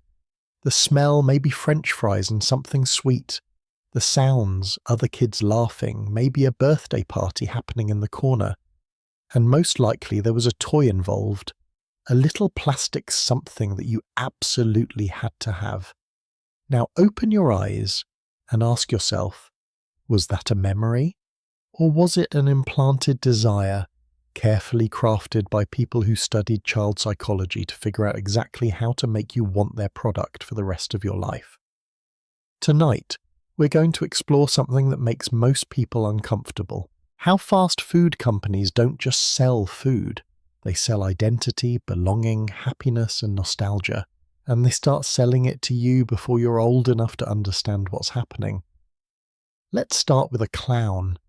His name is Ronald McDonald, and he might be the most successful marketing character in human history. More children worldwide recognize Ronald McDonald than recognize Santa Claus. Let that sink in for a moment. A corporate mascot designed to sell hamburgers is more famous than a mythological figure that's existed for centuries. Ronald was introduced in 1963, and from the beginning he wasn't selling food, he was selling friendship. In early television commercials, Ronald didn't talk about how good the burgers tasted. He played with children, he did magic tricks, he made kids laugh. The message was subtle but powerful. McDonald's isn't just a restaurant. It's where fun happens. It's where you belong. And Ronald is your friend. He wants you to be happy. And happiness, conveniently, is available for just a few dollars at the counter. But Ronald was just the beginning. Fast food companies quickly realized that if you could capture children's loyalty early, you'd have customers for life. So they studied what kids wanted. And what kids wanted, it turned out, was toys. In 1979, McDonald's introduced the Happy Meal. A complete meal designed specifically for children, packaged in a colourful box with puzzles and games printed on it, and most importantly, containing a toy. That toy was the key. Children didn't ask their parents to go to McDonald's because they were hungry, they asked because they wanted the toy. And parents, exhausted from work, wanting to make their kids happy, wanting a quick, easy dinner solution, would give in. Everyone wins, right? The kid gets a toy, the parent gets convenience. McDonald's gets lifelong customers. The genius of the Happy Meal was that McDonald's figured out how to partner with whatever was popular in children's culture at that moment. When Star Wars was big, Happy Meals had Star Wars toys. When Disney released a new movie, Happy Meals had Disney toys. When Pokémon was everywhere, Happy Meals had Pokémon toys. This created a self-reinforcing loop. Kids watched a movie, wanted toys from that movie, saw commercials saying those toys were at McDonald's, begged parents to go to McDonald's, got the toy, ate the food, and in the process, developed positive associations between McDonald's and happiness, between the golden arches and fun. This wasn't accidental. This was psychological engineering. And it worked spectacularly. By the 2000s, McDonald's was selling roughly 1.5 billion Happy Meals per year globally. 1.5 billion. That's not just food sales. That's childhood memories being manufactured at industrial scale. Now, let's talk about colour psychology, because this is fascinating. Have you ever noticed that almost every major fast food logo uses red, yellow, or both? McDonald's, Burger King, Wendy's, In-N-Out, KFC, red and yellow everywhere. Why? Because colour psychology research shows that red stimulates appetite and creates a sense of urgency. It raises your heart rate slightly, makes you feel energized, maybe even a little hungry. Yellow, on the other hand, triggers feelings of happiness and friendliness. It's warm, inviting, cheerful. Together, red and yellow create a powerful combination. You feel hungry, happy, and like you need to act now. Fast food companies spent millions researching this. They tested dozens of colour combinations before settling on the ones that produced the strongest subconscious response. Everything you see when you look at a fast food restaurant, the colours, the fonts, the logo design, it's all calculated to influence your behaviour without you realising it. And then there are the jingles. Can you hum the McDonald's jingle right now? Ba-da-ba-ba-ba, ba. I bet you can. That jingle, launched in 2003 with the slogan "I'm loving it," became one of the most recognised sounds in the world. More people can hum that tune than can hum their own national anthem in some countries. Why do jingles work so well? Because music embeds itself in memory differently than words or images. Catchy tune gets stuck in your head. You hum it without thinking, and every time you hum it, you're reinforcing the brand. You're doing McDonald's advertising for them, inside your own mind, for free. Brilliant, diabolical, effective, but fast food marketing goes deeper than just kids and colours and songs. It targets specific emotions and life situations. Think about Taco Bell's late-night marketing. They don't advertise during the day. They advertise after 10 at night, targeting young adults who might be out with friends, maybe coming home from a bar, looking for something cheap and satisfying. The ads are edgy, humorous. They understand their audience. Or think about Wendy's famous "Where's the Beef" campaign from 1984. It wasn't really about the size of hamburger patties. It was tapping into a broader cultural anxiety about things being all style and no substance. The campaign became a national phenomenon. People said, "Where's the beef?" about everything. Politicians used it, comedians used it, and every time someone said it, they were inadvertently advertising for Wendy's. The company had turned a slogan into a cultural meme decades before the internet made memes a thing. Fast food companies also pioneered something called occasion marketing. They don't just want you to eat their food, they want their food to be part of your life events.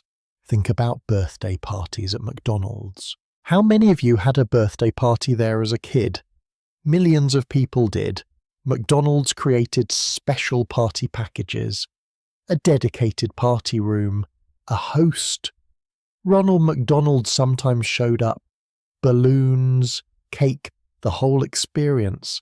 And what that did was associate McDonald's with celebration, with joy, with special moments. So years later, when you're feeling nostalgic or want to treat yourself, you think of McDonald's not as fast food but as a piece of your happy childhood. That's not marketing, that's memory manipulation. Then there's breakfast. For decades, fast food meant lunch and dinner. But in the 1970s, McDonald's had a problem. Their restaurants sat empty in the morning. That was wasted potential. So they invented the Egg McMuffin, a simple breakfast sandwich that could be made quickly using the same systems they use for burgers. The problem was, Americans didn't think of fast food as breakfast food. So McDonald's launched a massive campaign to change that perception. They advertised heavily. They offered promotions, free coffee with purchase, discounted breakfast combos, and slowly, gradually, they convinced Americans that stopping at McDonald's on the way to work was normal, natural, even smart because you'd save time and still get a hot breakfast. Today, breakfast accounts for roughly 25% of McDonald's sales. That's billions of dollars in revenue that didn't exist before they decided to create a new meal occasion. They didn't just sell a product, they changed behavior. They changed culture. Now let me tell you about something darker. Targeted advertising in low-income neighborhoods. Research has consistently shown that fast food companies disproportionately advertise in poorer areas, particularly communities of color. Billboards for McDonald's and Burger King appear far more frequently in these neighborhoods than in wealthy suburbs. Why? Because the companies know these communities are more vulnerable to their message. People working multiple jobs don't have time to cook. People struggling financially are attracted to cheap, filling food. And children in these neighborhoods often have less access to healthy food options, making them even more susceptible to advertising. This isn't conspiracy theory. This is documented marketing strategy. Fast food companies have explicitly targeted these demographics because they represent reliable repeat customers. Is that evil? Is it just business? I'll let you decide. But it's important to understand that marketing isn't neutral. It's designed to exploit vulnerabilities. And the most vulnerable among us are often the most heavily targeted. There's also the phenomenon of social proof in fast food marketing. Have you noticed how commercials almost never show people eating alone? It's always groups, families laughing together, friends hanging out, couples on dates. The message is clear. Fast food is school, it's communal. It's how normal, happy people spend time together. This taps into a deep human need for belonging. We're social animals. We want to fit in. And when advertising tells us that eating at McDonald's or Taco Bell is what everyone else is doing, we feel social pressure to participate. We don't want to be left out. This is why fast food commercials focus so heavily on imagery of togetherness. They're not selling the food. They're selling the idea that this food will help you connect with others. And in recent years, fast food marketing has become incredibly sophisticated with social media. Companies don't just advertise to you anymore, they engage with you. Wendy's Twitter account is famous for roasting other brands and even roasting customers in funny viral ways. This creates a personality for the brand. Wendy's isn't a faceless corporation, it's a witty friend who makes you laugh. Taco Bell's Instagram is full of memes and youth culture references. They understand what young people find funny and cool. And by positioning themselves as culturally aware as one of you, they build loyalty that traditional advertising never could. You're not just buying a taco, you're buying into a brand that gets you, that understands your humour, that speaks your language. But perhaps the most insidious marketing tactic is nostalgia. Fast food companies have figured out that if they can make their brand part of your childhood memories, they have you forever. This is why they bring back old menu items from decades ago. McDonald's occasionally brings back the McRib, a sandwich that hasn't been on the regular menu since the 1980s. But people who remember it from their childhood get excited. They tell their friends, they post on social media, they go out their way to buy it. Not because it's delicious, it's mediocre at best, but because it reminds them of being young, of simpler times, of happiness. Fast food companies understand that we don't just eat food. We eat memories, and they've spent billions making sure their products are woven into the fabric of our personal histories. There's also something we need to talk about, and it's uncomfortable. The sexualization of fast food advertising. Carl's Jr. and Hardee's became infamous for commercials featuring models eating burgers in suggestive ways. Burger King ran ads with double entendres about meat and buns. These campaigns were controversial, and they were supposed to be. Controversy creates attention. People talked about the ads, debated whether they were offensive or clever, and all that debate was free publicity. The companies didn't care if you were offended, they cared that you were paying attention, and attention in advertising is everything.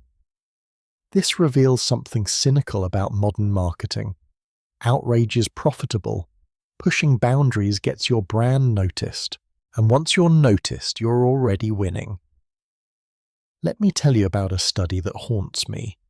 Researchers at Yale showed children two identical meals, one in McDonald's packaging, one in plain packaging.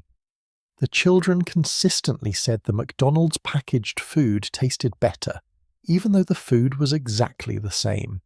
Even carrots in a McDonald's bag tasted better to the kids than carrots in a regular bag. Think about what that means. The branding is so powerful that it actually changes the perception of taste. These children had been so thoroughly conditioned by advertising that their brains couldn't separate the product from the packaging. That's not marketing. That's indoctrination. And it starts before kids are old enough to understand they're being manipulated. So what's the solution? Some countries have tried to regulate fast food advertising to children. Sweden and Norway have strict rules about marketing to kids under 12. The UK banned junk food advertising during children's television programs. Some cities in the United States have tried to ban toys in Happy Meals unless the meals meet certain nutritional standards. But these efforts face massive pushback from the industry, because fast food companies know that children are their future. If you can't create lifelong customers by hooking them young, your growth eventually stalls. So they fight these regulations fiercely.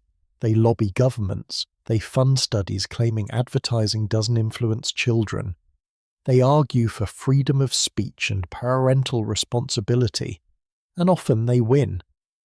Here's the thing that gets me. None of this is hidden. We all know we're being marketed to. We all understand that commercials are trying to manipulate us, but knowing doesn't make you immune. Those bright colours still grab your attention. Those jingles still get stuck in your head. Those childhood memories still influence your choices. Marketing works even when you know it's marketing. That's how powerful it is. That's how much money and research and psychological expertise has gone into perfecting it. Fast food companies spend billions of dollars every year on advertising.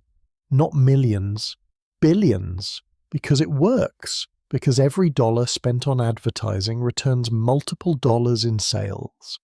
And because if they can make you feel something, happiness, nostalgia, belonging, hunger, they can make you buy something. But we're reaching a turning point. Younger generations are becoming more skeptical of advertising. They can smell corporate manipulation a mile away. So fast food companies are adapting. They're moving away from traditional advertising and toward influencer partnerships. Viral challenges, sponsored content that doesn't look like advertising. They're getting sneakier, more subtle, more embedded in culture itself, because they have to be.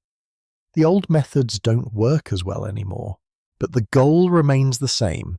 Get inside your head, make their brand feel like part of your identity, turn you into a customer who doesn't just buy their food but defends their brand, promotes their brand, identifies with their brand.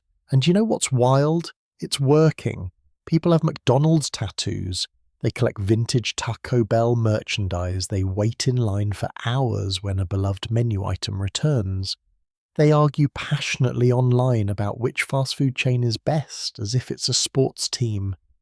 The marketing has been so successful that people have incorporated these brands into their sense of self.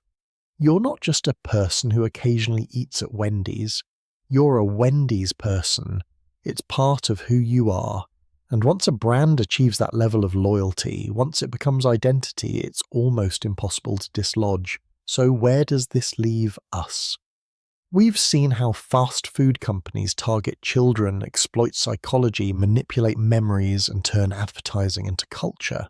We've seen how they spend billions to make sure that when you think about food, you think about them. But here's the question nobody wants to ask. If all this marketing is so effective, if it works even on people who know better, what chance do we have? What hope is there for making different choices? For breaking free from these carefully constructed desires? The answer might surprise you.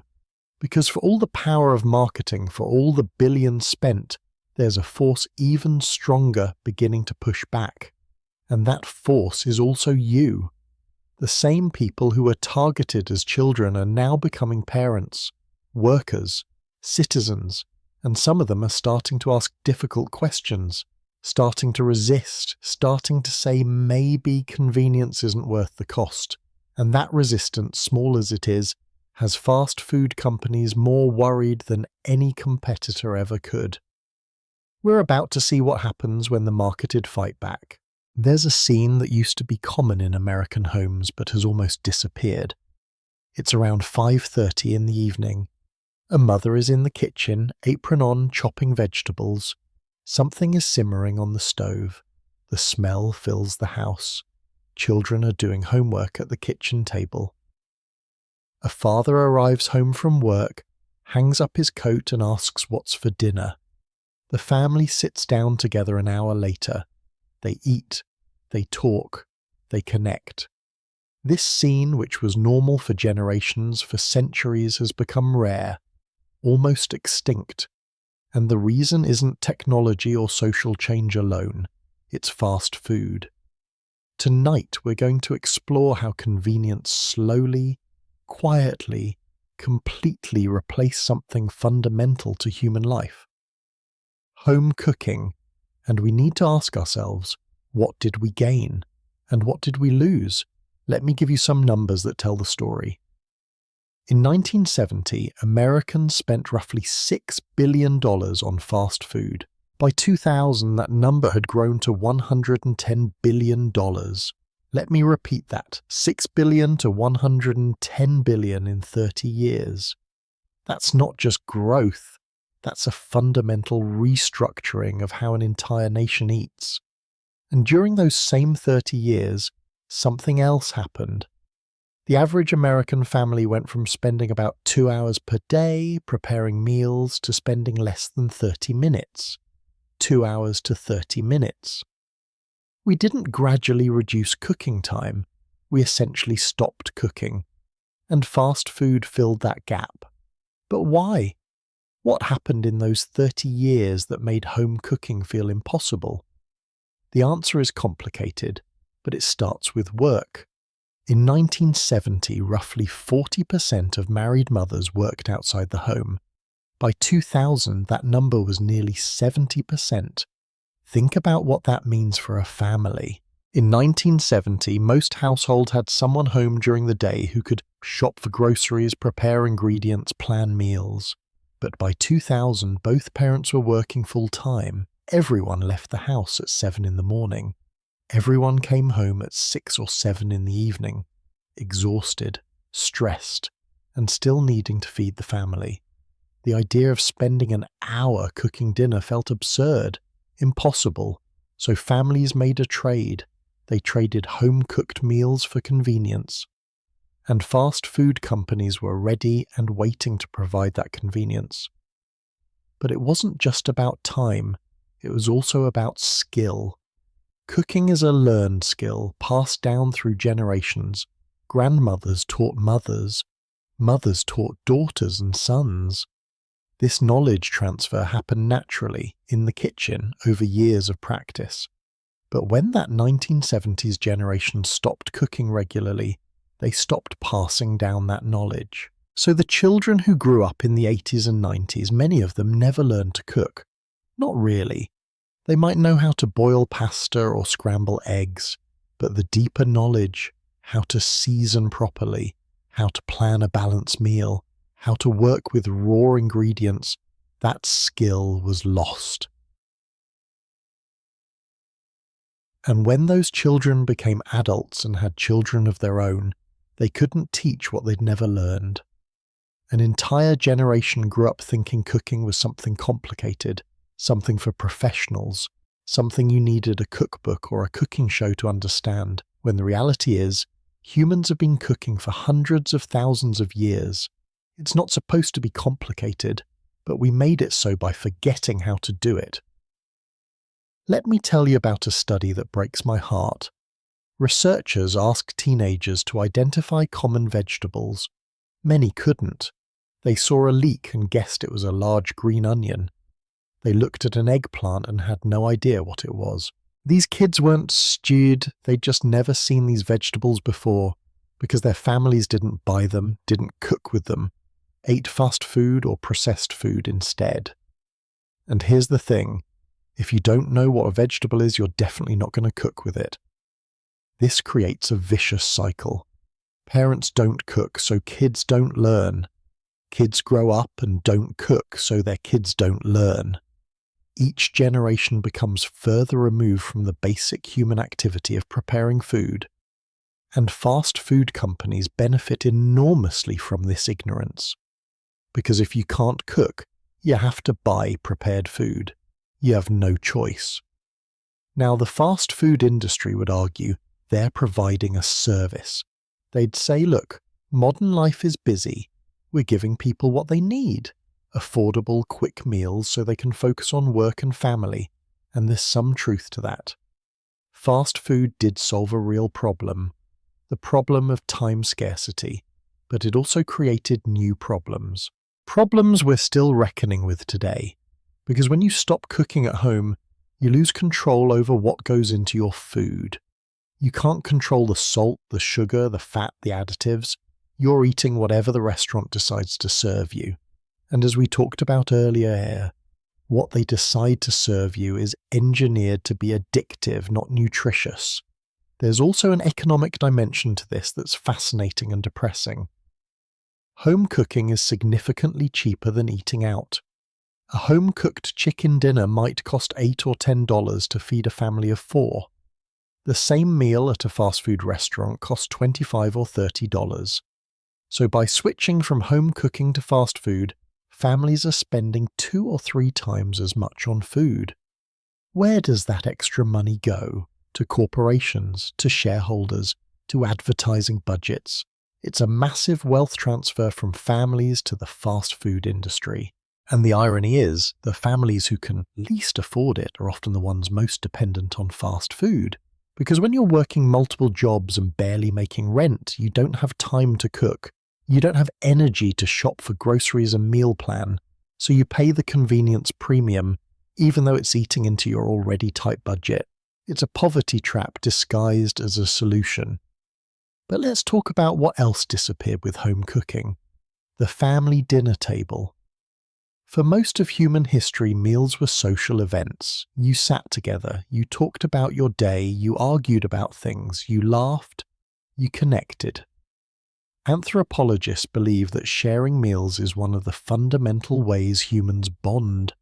It's how we build relationships, how we transmit values and stories, how we create family identity. But when meals become fast food eaten in the car or in front of the television, that social glue dissolves. Studies have shown that families who eat together regularly have children who perform better in school, have fewer behavioral problems, and report higher levels of happiness. The dinner table isn't just about food, it's about connection, and we gave it up for convenience. There's a woman I want to tell you about. Her name is Betty, and she's 78 years old now. I interviewed her about how food changed during her lifetime.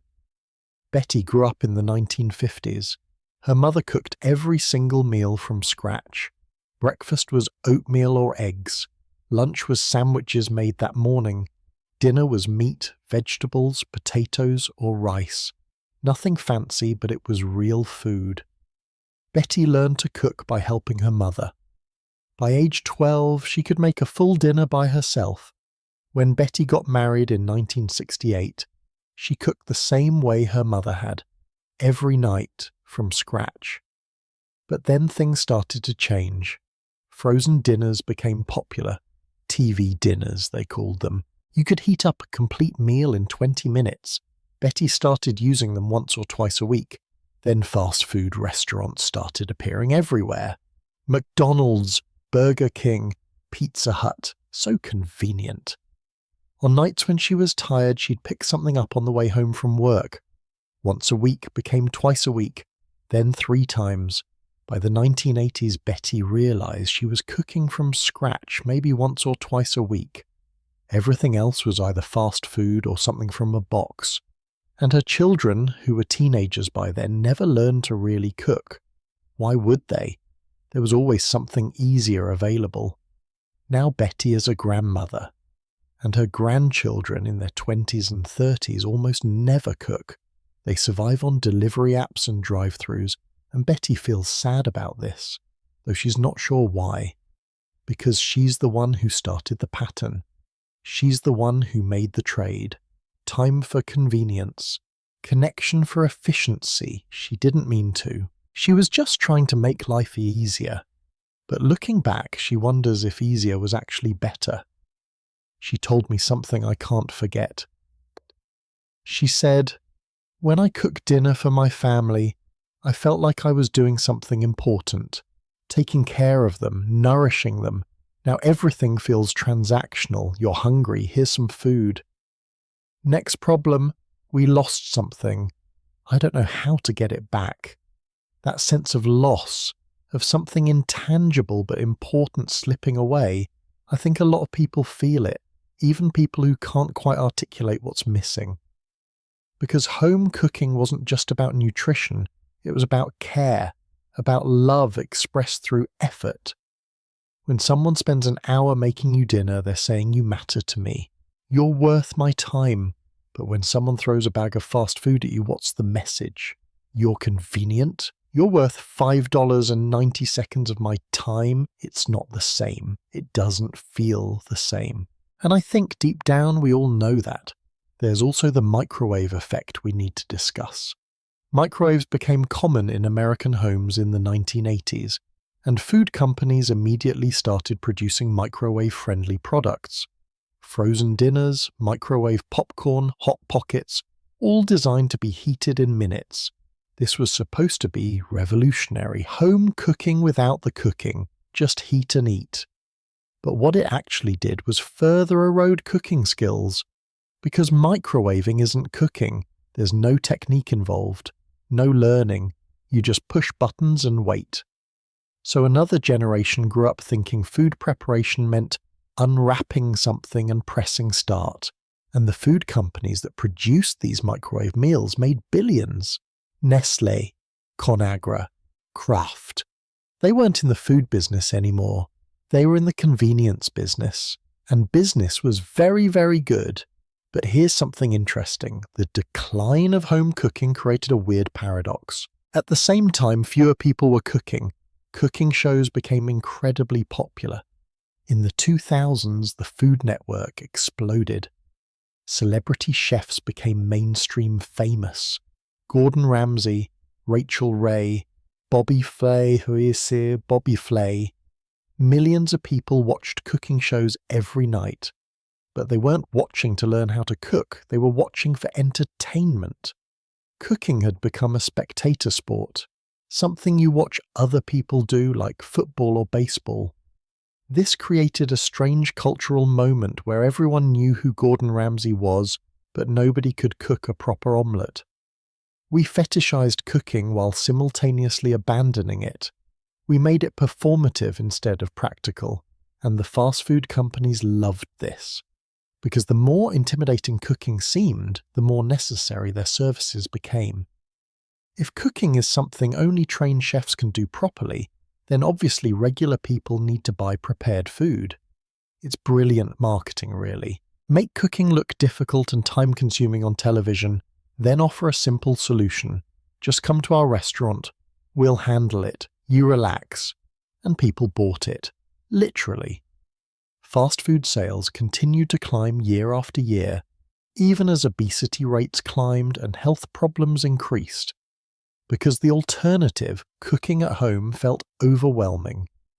Let me give you another number that's shocking. In 1970, the average American ate one meal away from home per week. Just one. By 2010, that number had risen to 4 meals per week. 4. More than half of all meals were now being eaten outside the home. That's a complete reversal in just 40 years. We went from eating out being special, something you did on birthdays or anniversaries, to eating out being normal and eating at home being unusual. That's an astonishing cultural shift. And it happened so gradually that most people didn't even notice it was happening. Now, I want to be fair here. Not everyone has the luxury of cooking at home.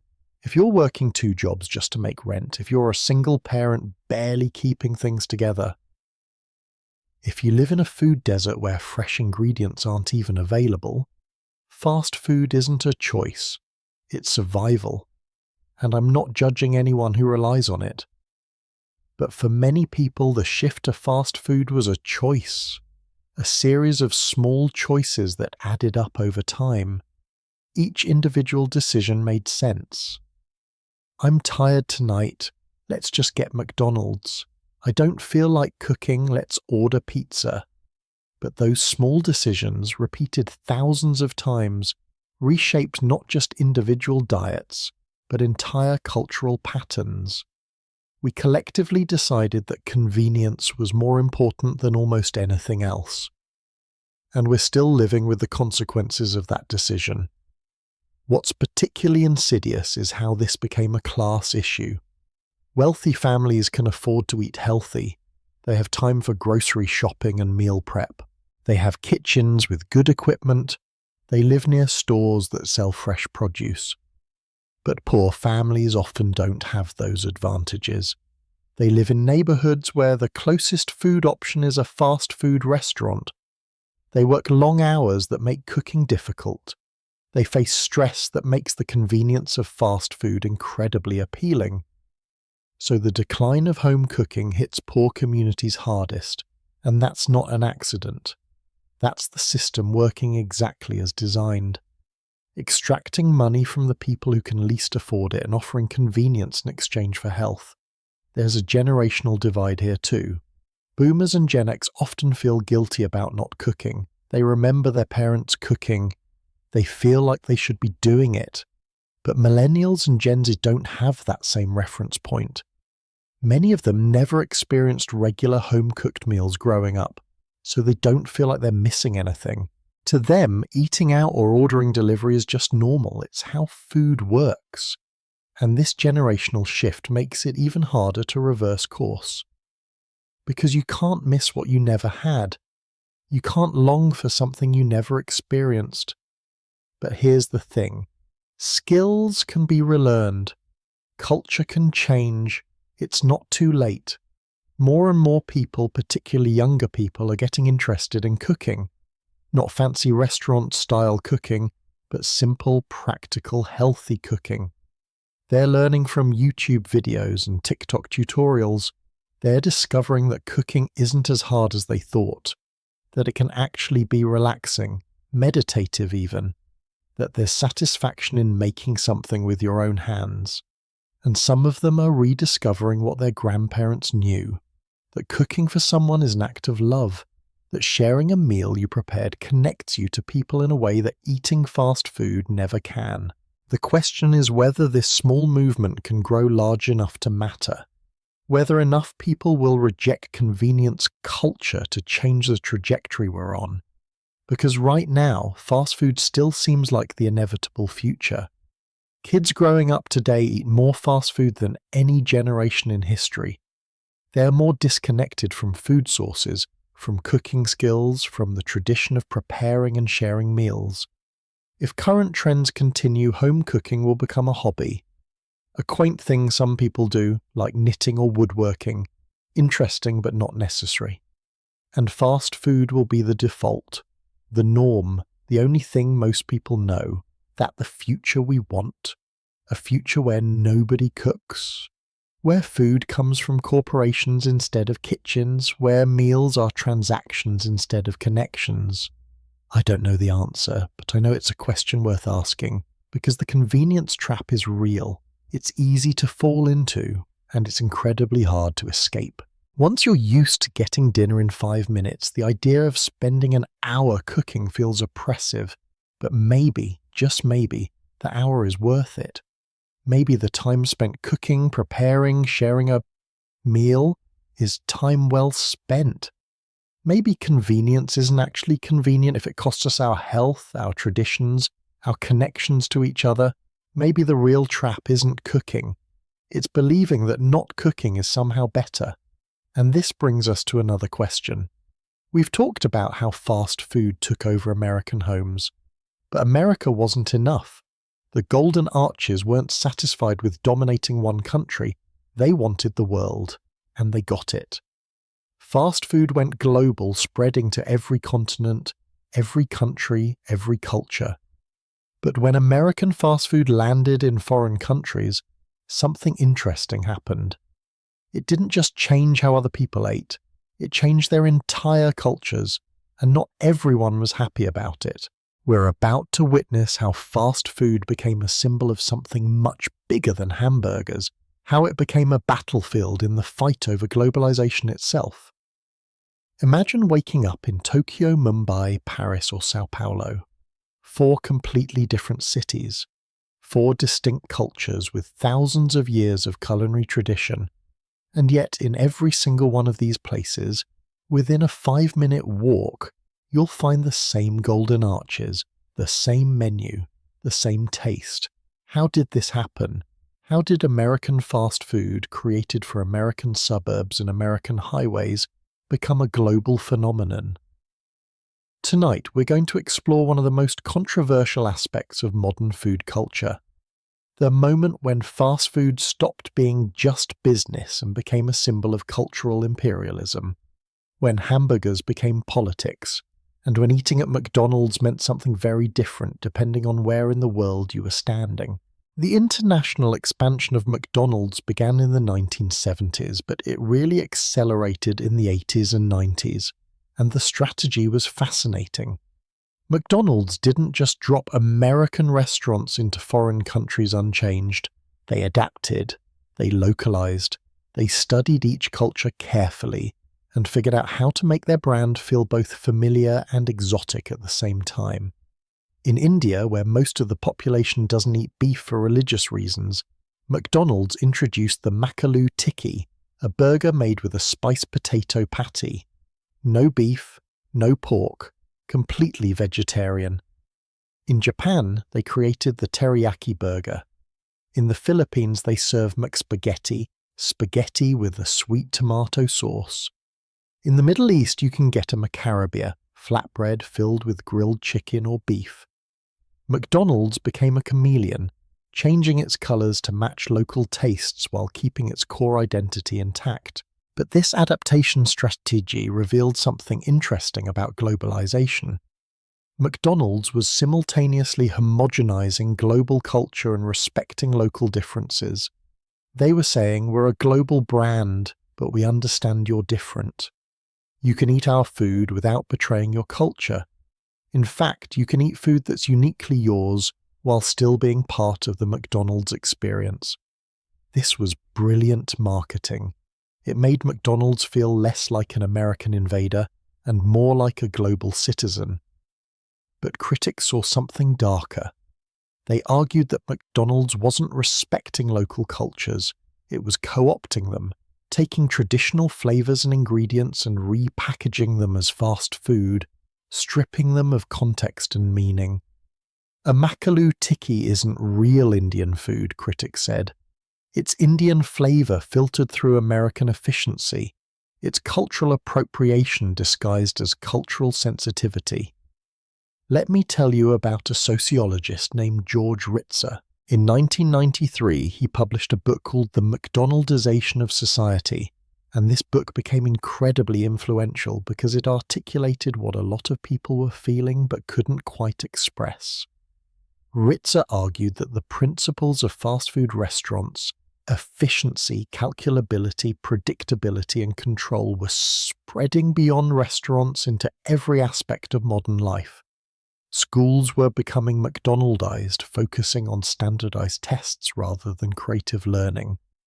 Hospitals were becoming McDonaldized, processing patients as quickly as possible rather than providing personalized care. Even relationships were becoming McDonaldized, with dating apps turning romance into an efficient matching system. Ritzer wasn't just criticizing hamburgers, he was criticizing an entire worldview, the belief that everything should be fast, standardized, and controllable.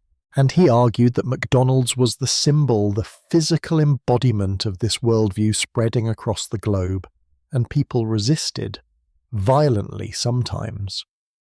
In 1999, a French farmer named José Bové became famous for leading an attack on a McDonald's restaurant in southern France. He and his fellow farmers dismantled the restaurant with tractors and tools. It was deliberate, symbolic. They weren't just angry at McDonald's, they were angry at what McDonald's represented. American cultural dominance, the industrialization of food, the death of traditional farming and cooking. Bové was arrested and became a folk hero in France. People wore t-shirts supporting him, intellectuals wrote essays defending him, and McDonald's became a lightning rod for anti-globalization sentiment. If you were against American influence, against capitalism, against the homogenization of culture, you were against McDonald's. And in some places, you showed that opposition through violence. McDonald's restaurants have been attacked in dozens of countries, bombed in Colombia, vandalized in Greece, set on fire in Russia, protested in India. In China, during periods of tension with the United States, McDonald's restaurants became targets for nationalist anger. People smashed windows, spray-painted anti-American slogans, refused to eat there as a matter of principle. And McDonald's had to navigate this carefully, because they were selling more than burgers. They were selling America, American culture, American values, American capitalism, and not everyone wanted what they were selling. But here's what's fascinating.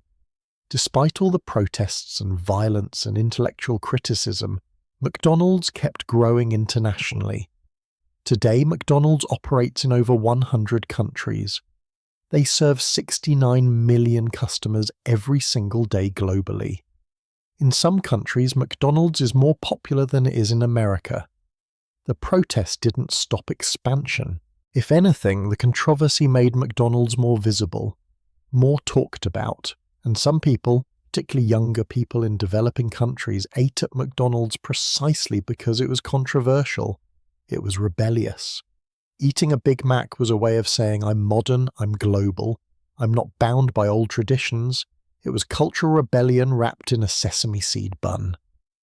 There's a concept in sociology called the Golden Arches theory of conflict prevention. It was proposed by a journalist named Thomas Friedman in 1999. The theory suggested that no two countries with McDonald's restaurants had ever gone to war with each other. The idea was that once a country became developed enough to support McDonald's, once it was integrated enough into the global economy, war became economically irrational. This theory became famous. People loved it because it suggested that capitalism and globalization created peace, that hamburgers, of all things, were making the world safer.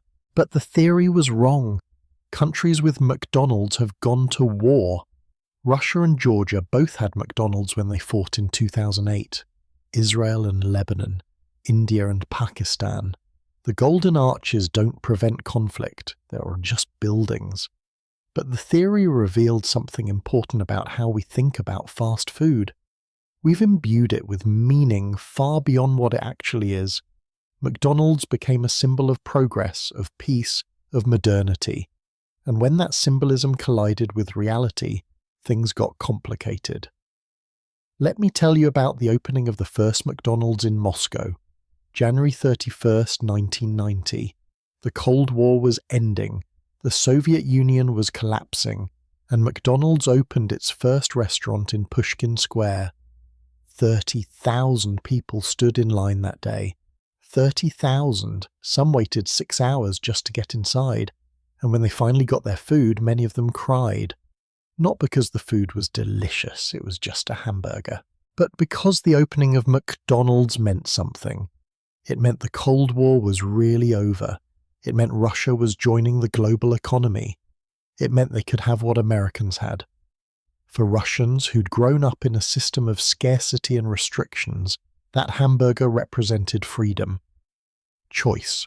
The West. It's almost impossible to overstate how emotional that day was for many people.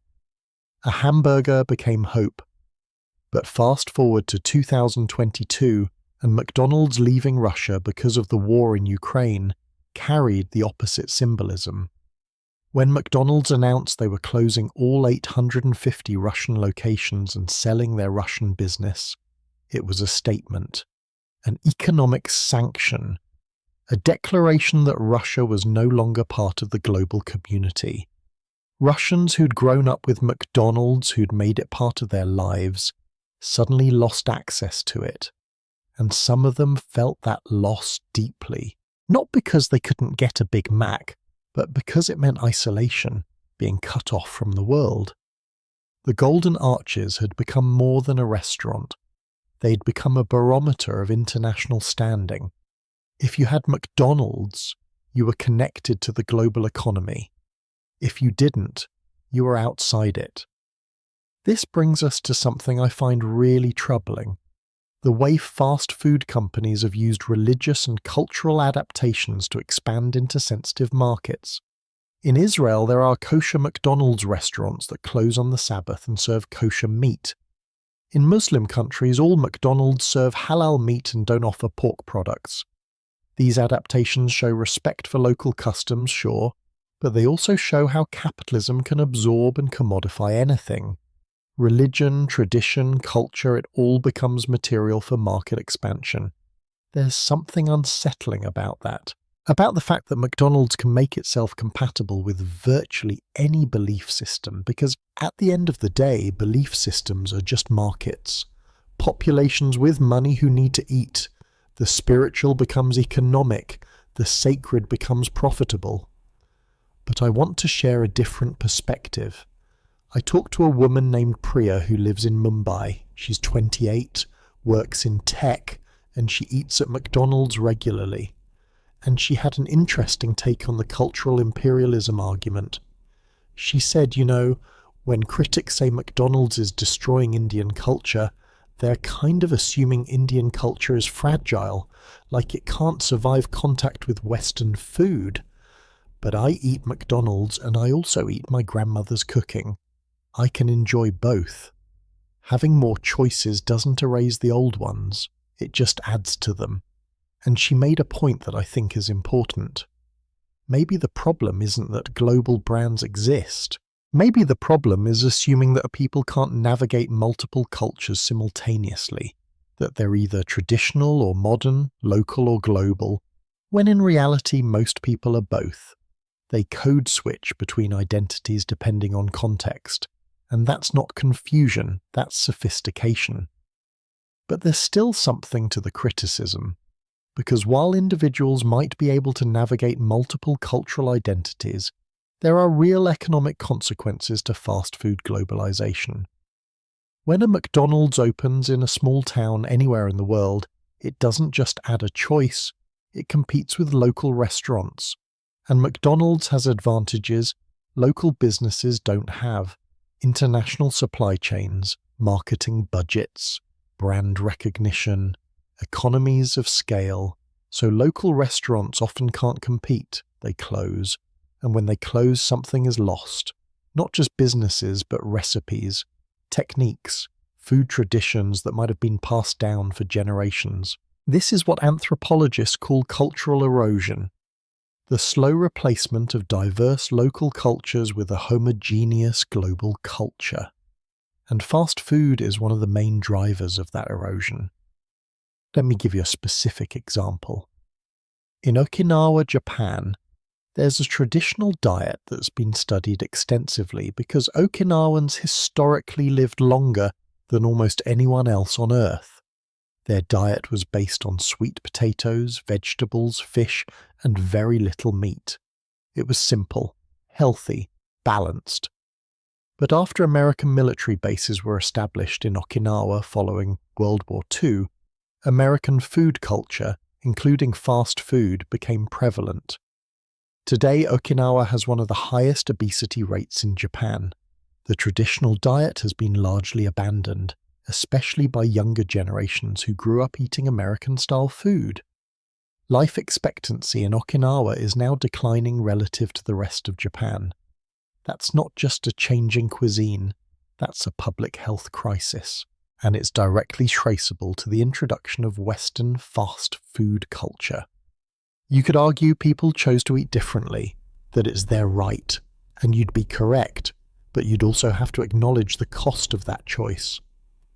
There's also an interesting paradox in how fast food companies market themselves internationally versus in America. In America, fast food is cheap, low status, working class. But in many developing countries, eating at McDonald's is aspirational. It's expensive relative to local food. It's seen as sophisticated, modern, upper class.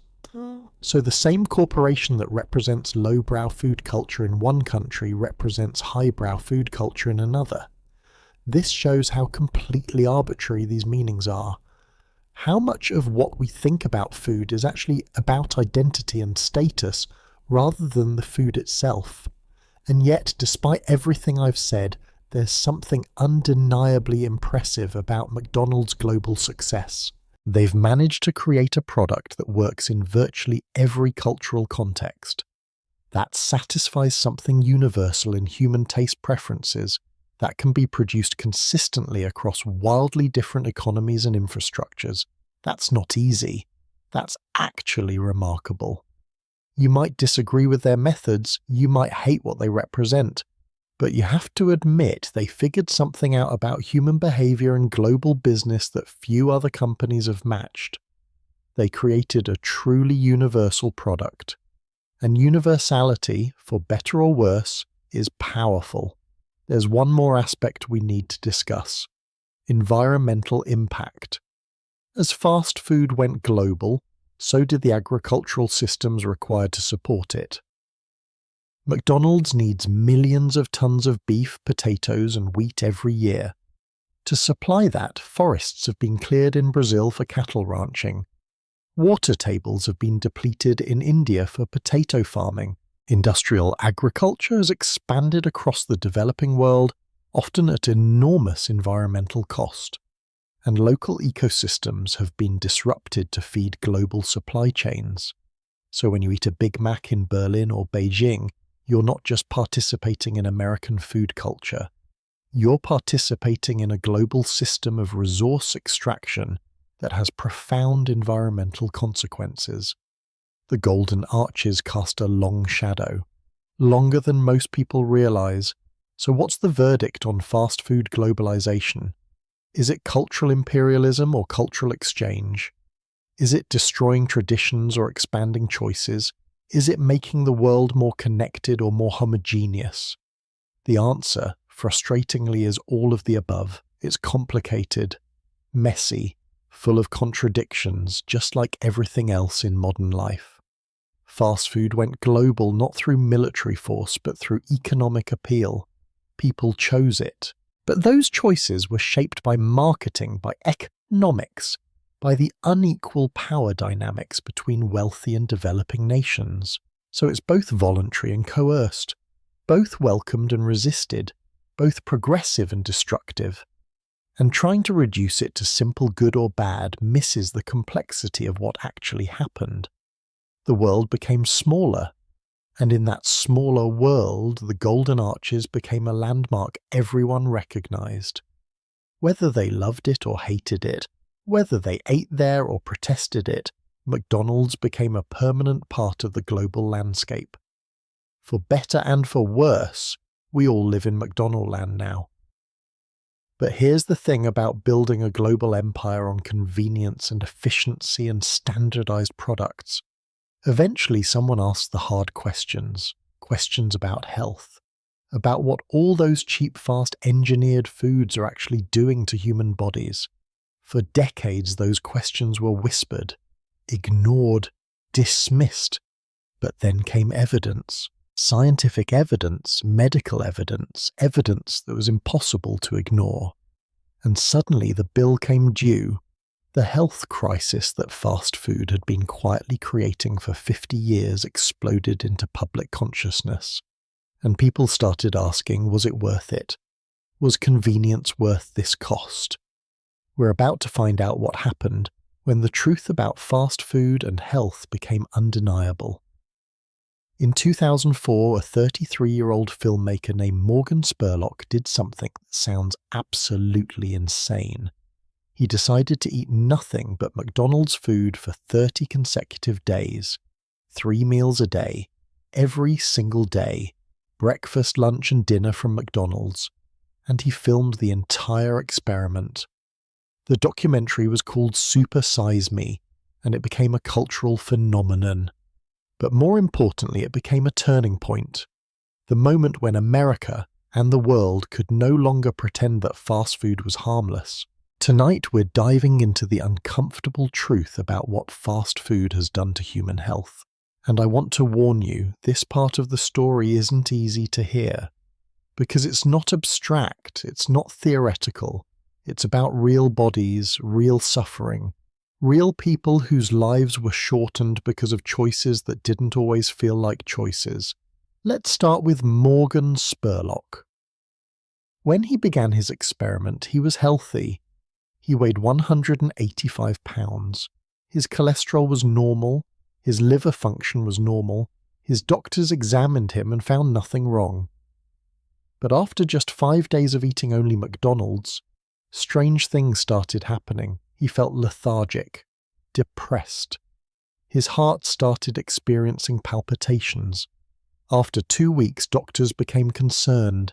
His liver enzymes were elevated, showing signs of damage similar to an alcoholic. His cholesterol had skyrocketed. He'd gained 14 pounds, and he reported feeling addicted to the food. He'd wake up feeling terrible, eat McDonald's and feel better temporarily, then crash again. It was a classic addiction cycle. By the end of 30 days, Morgan had gained 24.5 pounds. His body fat percentage had increased from 11% to 18%. His cholesterol went from 165 to 230, and his doctors were genuinely worried about permanent liver damage. They begged him to stop the experiment early, but he continued. And when it was over, it took him 14 months to lose the weight he'd gained in 30 days. 14 months to undo 30 days of damage. Now, critics of the documentary argue that nobody eats like that. Nobody eats fast food 3 times a day every day, and that's fair. But here's what they missed. Millions of people do eat fast food multiple times per week, every week, for years, for decades. And the cumulative effect of that, while slower than Morgan's extreme experiment, is just as damaging. The documentary wasn't meant to show normal eating habits, it was meant to show what fast food does to your body when consumed regularly. And the message was clear. This food is poison, maybe not immediately lethal, but toxic nonetheless. And your body can only process so much of it before it starts breaking down. The obesity statistics tell a story that's almost too big to comprehend. In 1970, around the time fast food was just starting to become ubiquitous, the obesity rate in America was roughly 15%. Not great, but manageable. By 2000, it had more than doubled to 30%. Today, it's over 40%. Let me say that again. Over 40% of American adults are obese. Not just overweight, obese. That's a medical term meaning a body mass index over 30, which corresponds to significant health risks. And childhood obesity has followed the same trajectory. In 1970, 5% of children were obese. Today, it's nearly 20%. 1 in 5 American children is obese. And this correlates almost perfectly with the rise of fast food consumption. As fast food sales increased, so did obesity. The correlation isn't just suggestive, it's overwhelming. And obesity isn't just about appearance or social stigma, it's about health consequences that are devastating. Obesity dramatically increases your risk of type 2 diabetes, heart disease, stroke, certain cancers, sleep apnea, joint problems, and a dozen other conditions. It shortens your lifespan by an average of 6 to 14 years depending on severity, and the healthcare costs are staggering. America spends roughly $170 billion per year treating obesity-related conditions. That's more than the entire gross domestic product of many countries, spent every single year treating a condition that's largely preventable. And a significant portion of that obesity is directly attributable to fast food consumption. Studies have shown that people who eat fast food more than twice per week have significantly higher rates of weight gain and insulin resistance compared to people who eat it rarely or never. The evidence is conclusive. Fast food makes people sick. But let's talk about something specific that made people very angry. Trans fats. In the late 1990s and early 2000s, research started showing that trans fats, which were commonly used in fast food cooking, were extraordinarily bad for you. They raised bad cholesterol, lowered good cholesterol, and dramatically increased heart disease risk. And guess where trans fats were everywhere? Fast food restaurants. French fries were fried in oil containing trans fats. Burgers were cooked on grills greased with trans fats. Baked goods and desserts were loaded with them. Fast food companies had been using trans fats for decades because they were cheap and increased shelf life, but they were literally killing people. In 2006, a public health advocacy group called the Center for Science in the Public Interest sued KFC for using trans fats. The lawsuit got massive media attention. People were outraged. How could these companies knowingly serve food that was so harmful? And here's the thing, the companies did know. Internal documents showed that food scientists had warned executives about trans fats as early as the 1980s. But the companies continued using them anyway because changing would be expensive, reformulating products, retooling kitchens, testing new oils. It was cheaper to keep serving harmful food than to make it safer. Eventually, public pressure became too great. McDonald's announced in 2002 that they would eliminate trans fats, but then they delayed implementation for years. Other chains followed slowly, reluctantly. It wasn't until 2015 that the Food and Drug Administration finally banned trans fats in food entirely. But by then, millions of people had consumed them for decades. How many heart attacks could have been prevented if fast food companies had acted when they first learned trans fats were dangerous? We'll never know, but it's worth asking. let me tell you about a lawsuit that changed everything. In 2002, a lawyer named Samuel Hirsch filed a class action lawsuit against McDonald's on behalf of several obese teenagers. The lawsuit claimed that McDonald's had knowingly served unhealthy food, that they'd marketed aggressively to children, and that they were responsible for the plaintiff's obesity and health problems. The lawsuit was dismissed. The judge ruled that individuals are responsible for their own food choices. But something interesting happened. The publicity from the lawsuit forced McDonald's to make changes. They added salads to the menu. They started posting calorie information. They introduced apple slices in Happy Meals. And most famously, they eliminated the supersize option in 2004. That's right. The largest drink and fry sizes were removed from the menu entirely because of pressure from the lawsuit and the bad publicity from Supersize Me.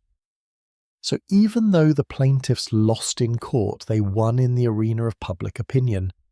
They forced changes that made fast food slightly less harmful. But here's what frustrates me. The industry's response to criticism hasn't been to make food significantly healthier.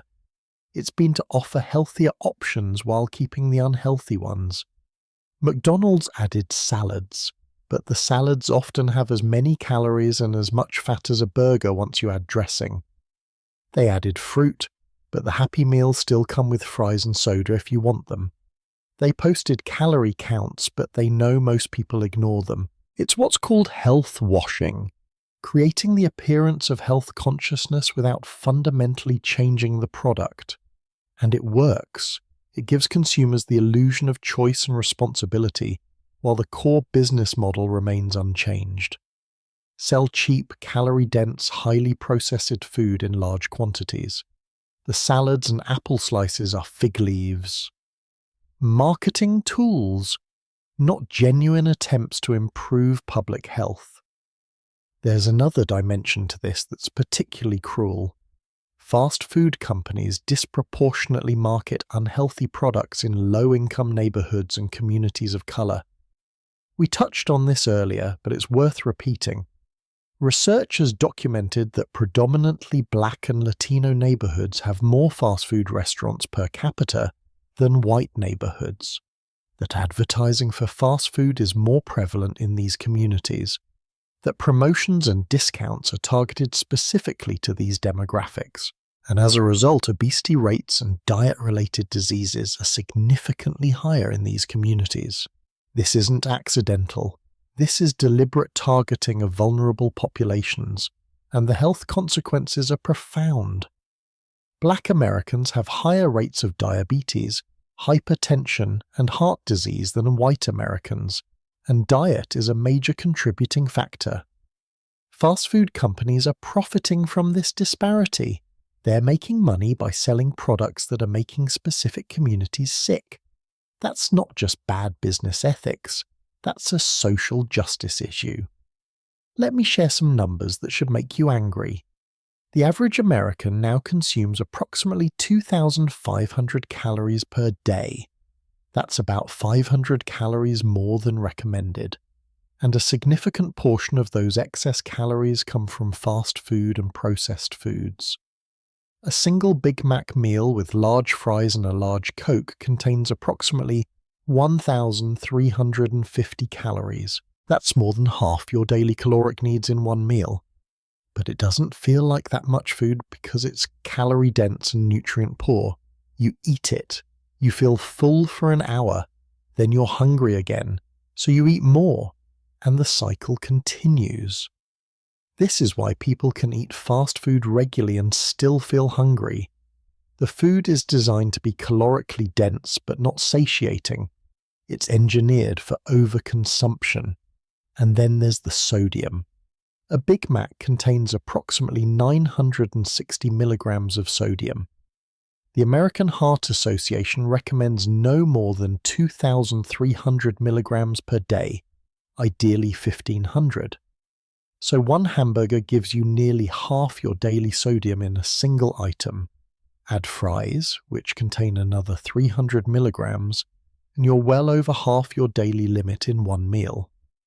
High sodium intake contributes to hypertension, which leads to heart disease and stroke, which are the leading causes of death in America. Fast food companies know this. They know their products are too salty. But salt is addictive. It makes food taste better. It makes you thirsty, so you buy drinks. So they keep the sodium high. Your health is less important than their profit margins. There's a particularly disturbing study I want to mention. Researchers found that children who eat fast food regularly have lower test scores in reading, math, and science compared to children who rarely eat it. The effect persisted even after controlling for socioeconomic status, parental education, and other factors. Why? Possibly because the poor nutritional quality of fast food affects brain development and cognitive function. Your brain needs specific nutrients, omega-3 fatty acids, vitamins, minerals, to function optimally. Fast food doesn't provide those nutrients. It provides empty calories. So children eating fast food regularly are essentially malnourished even while being overfed. Their bodies have plenty of energy, but their brains are starving for the nutrients they need to develop properly. This isn't speculation. This is documented science. And it should horrify us that we're allowing an entire generation to grow up eating food that's making them less intelligent. Now, I want to be balanced here. Not all the blame falls on fast food companies. Individuals do make choices. Parents do decide what to feed their children. Nobody is forced to eat fast food. But here's the problem with the personal responsibility argument. It ignores power dynamics. It ignores that these companies spend billions on marketing designed to influence behavior. It ignores that many people live in food deserts where healthy options simply aren't available or affordable. It ignores that these products are engineered to be addictive.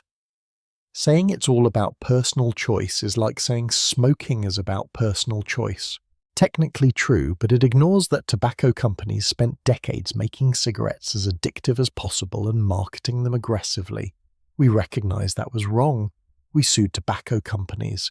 We restricted their advertising. We taxed their products. Why haven't we done the same with fast food? Because people need to eat, and the line between food and harmful substance is blurrier. But the harm is real. The deaths are real. The suffering is real. Let me tell you about something that happened in 2019. The American Medical Association officially recognized obesity as a disease. Not a lifestyle choice, not a personal failing, a disease. This was significant because it shifted the conversation from morality to medicine. Obesity isn't about being lazy or lacking willpower. It's about metabolic dysfunction, hormonal imbalances, and environmental factors. And fast food is one of the primary environmental factors. Calling obesity a disease meant acknowledging that treating it requires more than telling people to eat less and exercise more. It requires addressing the systems that make people sick. And fast food companies are a big part of those systems.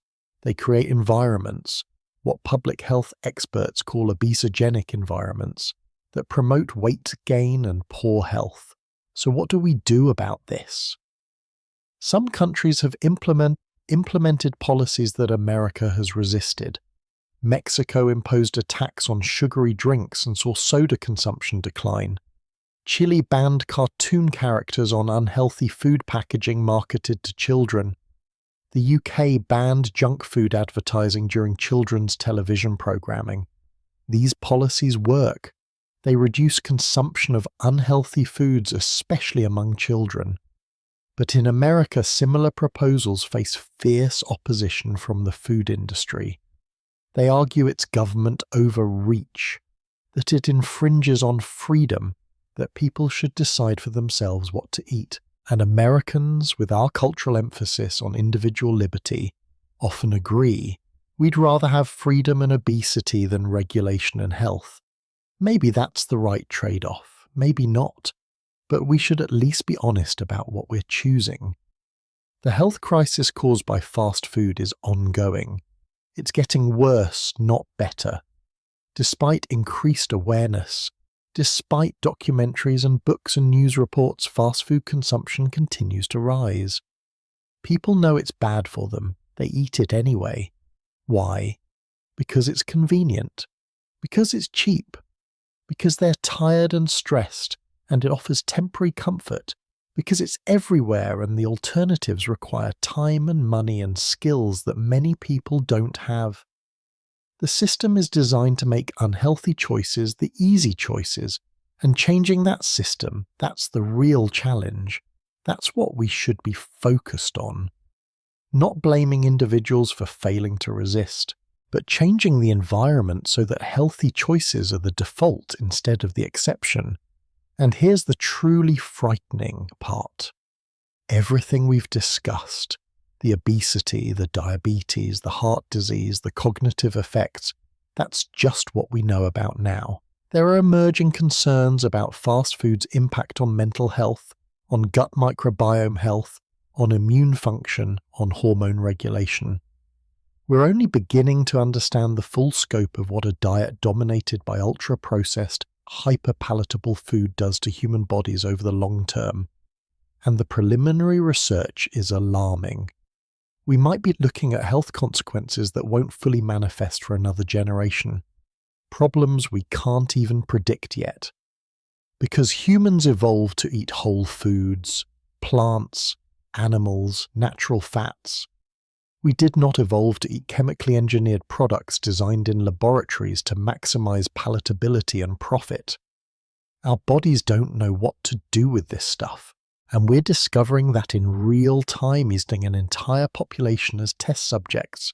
But here's the thing about hitting rock bottom. Sometimes that's when change finally becomes possible. Sometimes the crisis has to get bad enough, visible enough, undeniable enough before people are willing to do something about it. And we're reaching that point. The health costs of fast food are becoming impossible to ignore. Healthcare systems are straining under the weight of treating preventable diseases. Families are watching loved ones get sick and die from conditions that didn't exist at these rates 50 years ago. And people are starting to ask, does it have to be this way? And the answer is no, it doesn't. We built this system. We can change it. But change requires first understanding what we're changing from and where we're trying to go. And that's where our story takes an unexpected turn. Because just when it seemed like fast food had won, when convenience and profit had triumphed completely over health and tradition, something new started happening. Technology, which had been fast food's greatest ally, suddenly became a double-edged sword. And it's created possibilities and problems that nobody could have predicted. Picture this. It's 10 o'clock at night. You're sitting on your couch in your pajamas scrolling through your phone. You're not particularly hungry, but you're bored, tired, maybe a little stressed from the day, and then you open an app. DoorDash, Uber Eats, Grubhub, whatever. And suddenly, every restaurant in your city is at your fingertips. You can see photos of the food, read reviews, order with 3 taps. And 20 minutes later, someone brings it directly to your door. You don't even have to put on shoes. It's magical. It's convenient beyond anything humans have ever experienced. And it might be the most dangerous evolution of fast food yet. Tonight we're exploring how technology has made fast food not just convenient but inescapable, how it's created a new form of addiction, and how we might be approaching a tipping point where convenience stops being helpful and becomes harmful. Food delivery isn't new.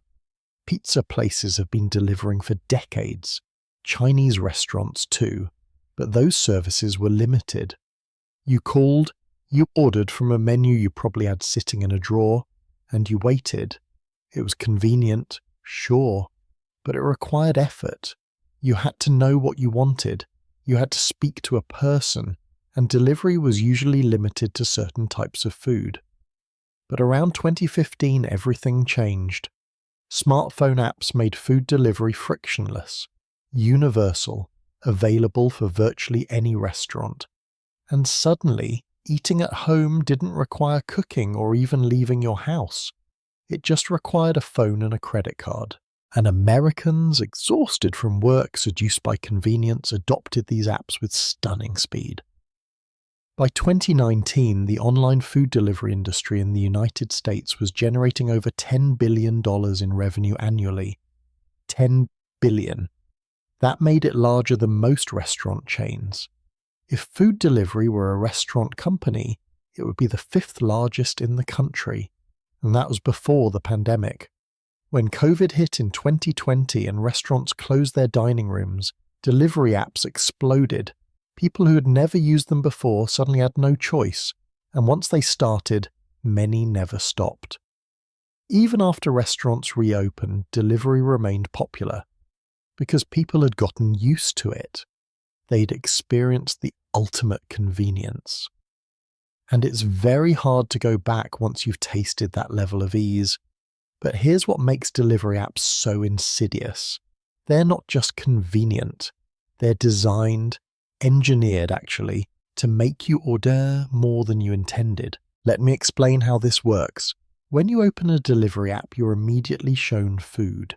Beautiful, professionally photographed food, burgers glistening with juice, pizza with perfectly melted cheese, desserts that look like art. This isn't accidental. The apps use photos specifically chosen to trigger cravings, and the interface is designed using what's called dark patterns. Design choices that manipulate you into spending more money. For example, the default options are always set to maximize your order. Suggested tips start at 20% or higher. Add-ons and extras are pre-selected or prominently featured.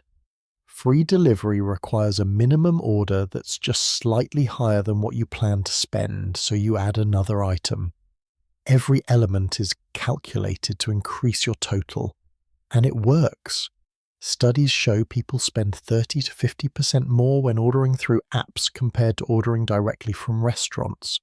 Then there's the algorithm. These apps track everything you do, what you browse, what you linger on, what you order, what time you order, and they use that data to predict what you'll want and when you'll want it.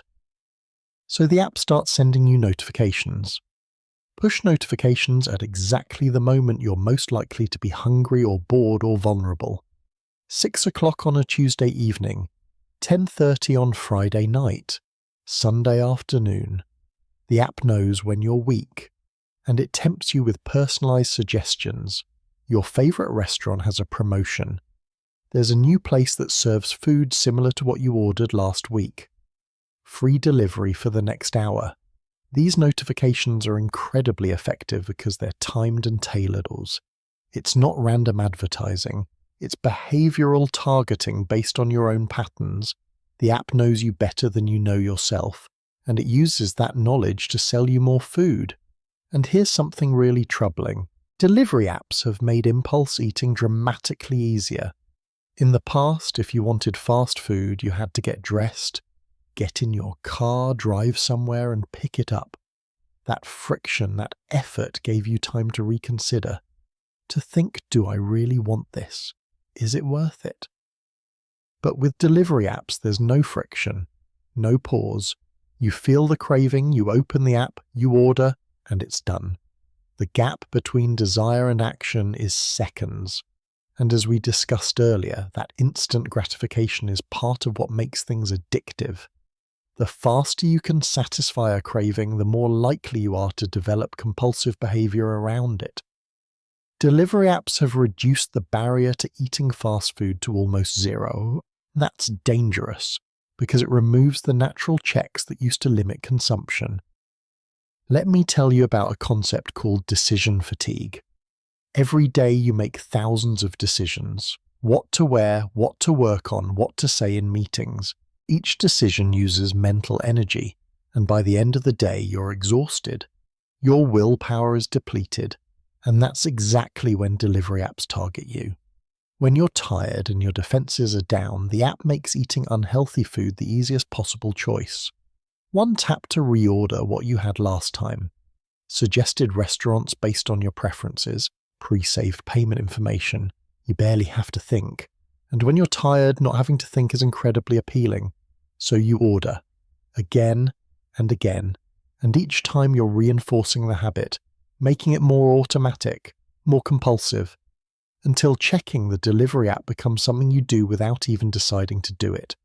It's just what you do when you're bored or tired or stressed. It becomes a reflex. That's not using an app. That's being used by an app.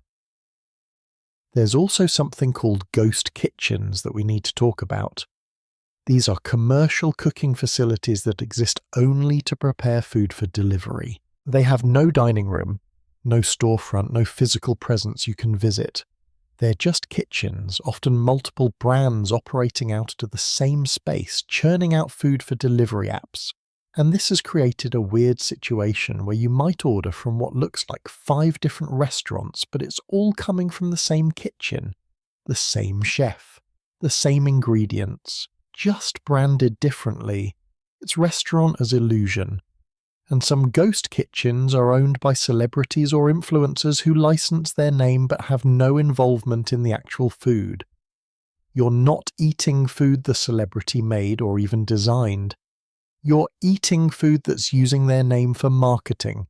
Its authenticity as commodity. Everything about it feels fake, manufactured. But people order from these places because the marketing works, because the photos look good, because the delivery app makes it easy, and because at the end of the day, people are hungry and tired and want something fast. The pandemic accelerated all of this. In 2020, when lockdowns began, delivery apps became essential infrastructure. Restaurants survived because of them, people ate because of them, and the apps themselves became massively profitable. DoorDash went public in December 2020 with a valuation of over $60 billion. $60 billion. For a company that doesn't make food, doesn't own restaurants, just connects customers with delivery drivers. That valuation tells you something about how valuable convenience has become, how much people are willing to pay for not having to leave their homes, and the apps have used that power to extract fees from everyone in the system. They charge restaurants 20 to 30% commissions. They charge customers service fees and delivery fees. They pay drivers minimal wages and no benefits. Everyone gets squeezed. But the convenience is so appealing that everyone keeps participating. Restaurants can't afford not to be on the apps because that's where customers are. Customers can't resist the ease. Drivers need the income. It's a system where nobody's happy but nobody can leave.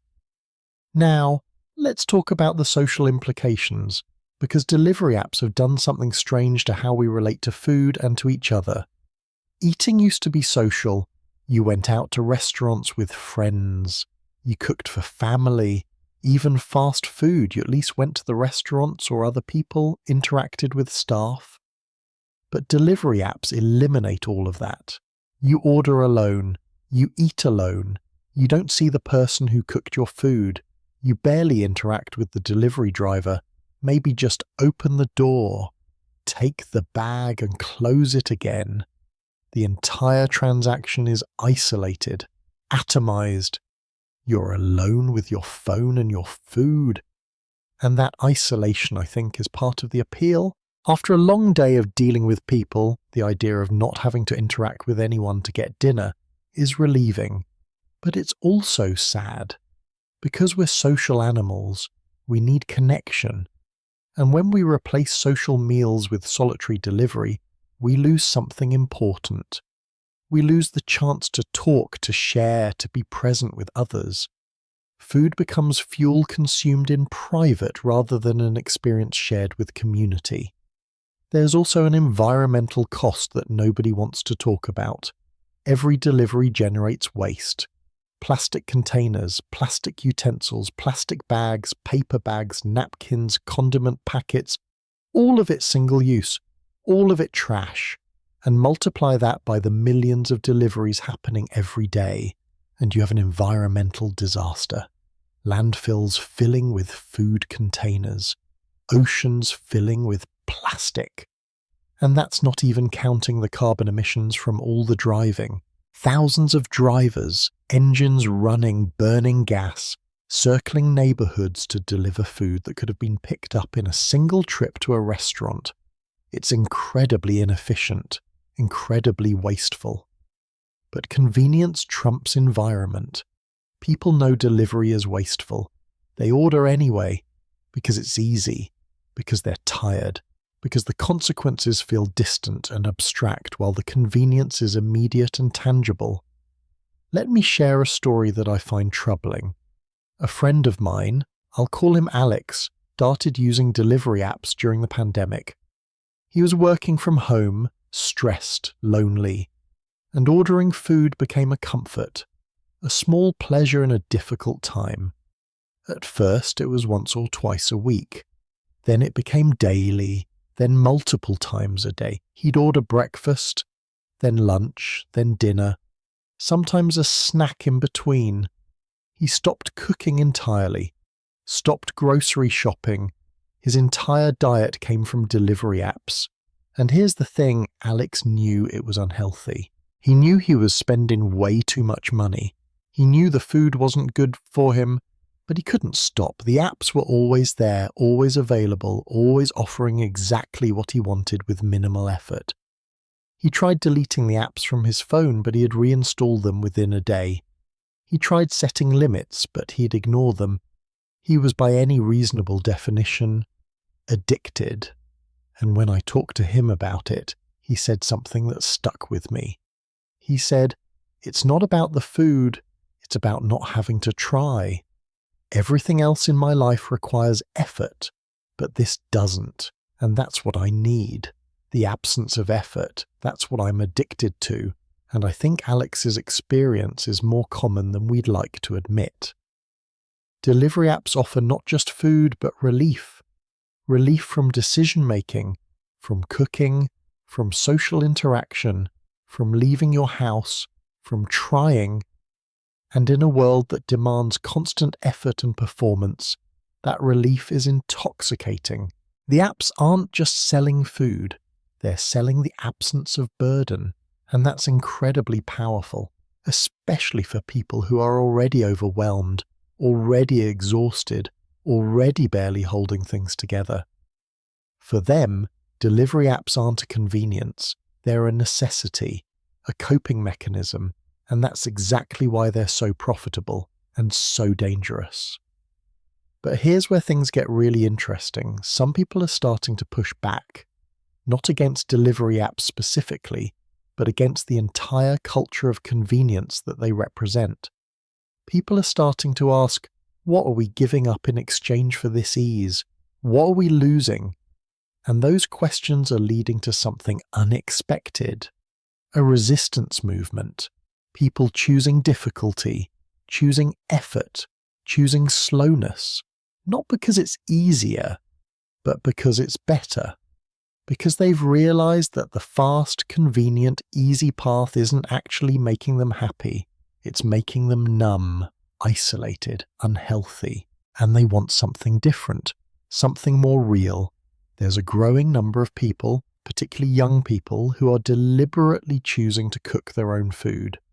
Shop at farmers' markets, eat seasonally, avoid delivery apps entirely. Not because they can't afford them, but because they reject what they represent. They reject the idea that speed and convenience are the most important values. They reject the isolation of eating alone from a disposable container. They want connection.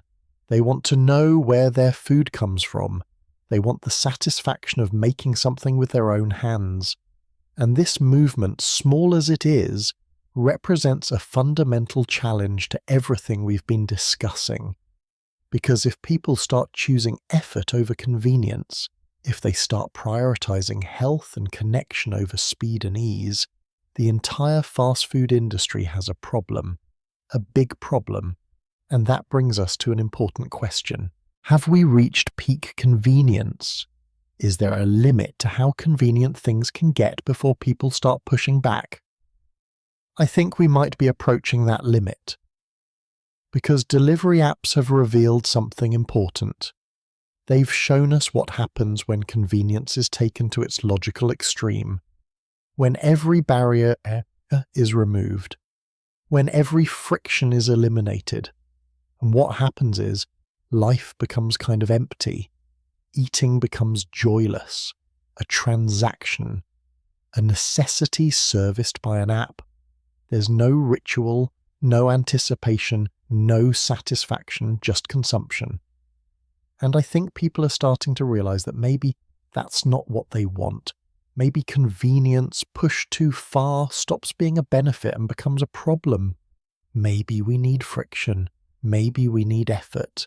Maybe difficulty is actually valuable. And if enough people reach that conclusion, everything changes. But we're not there yet.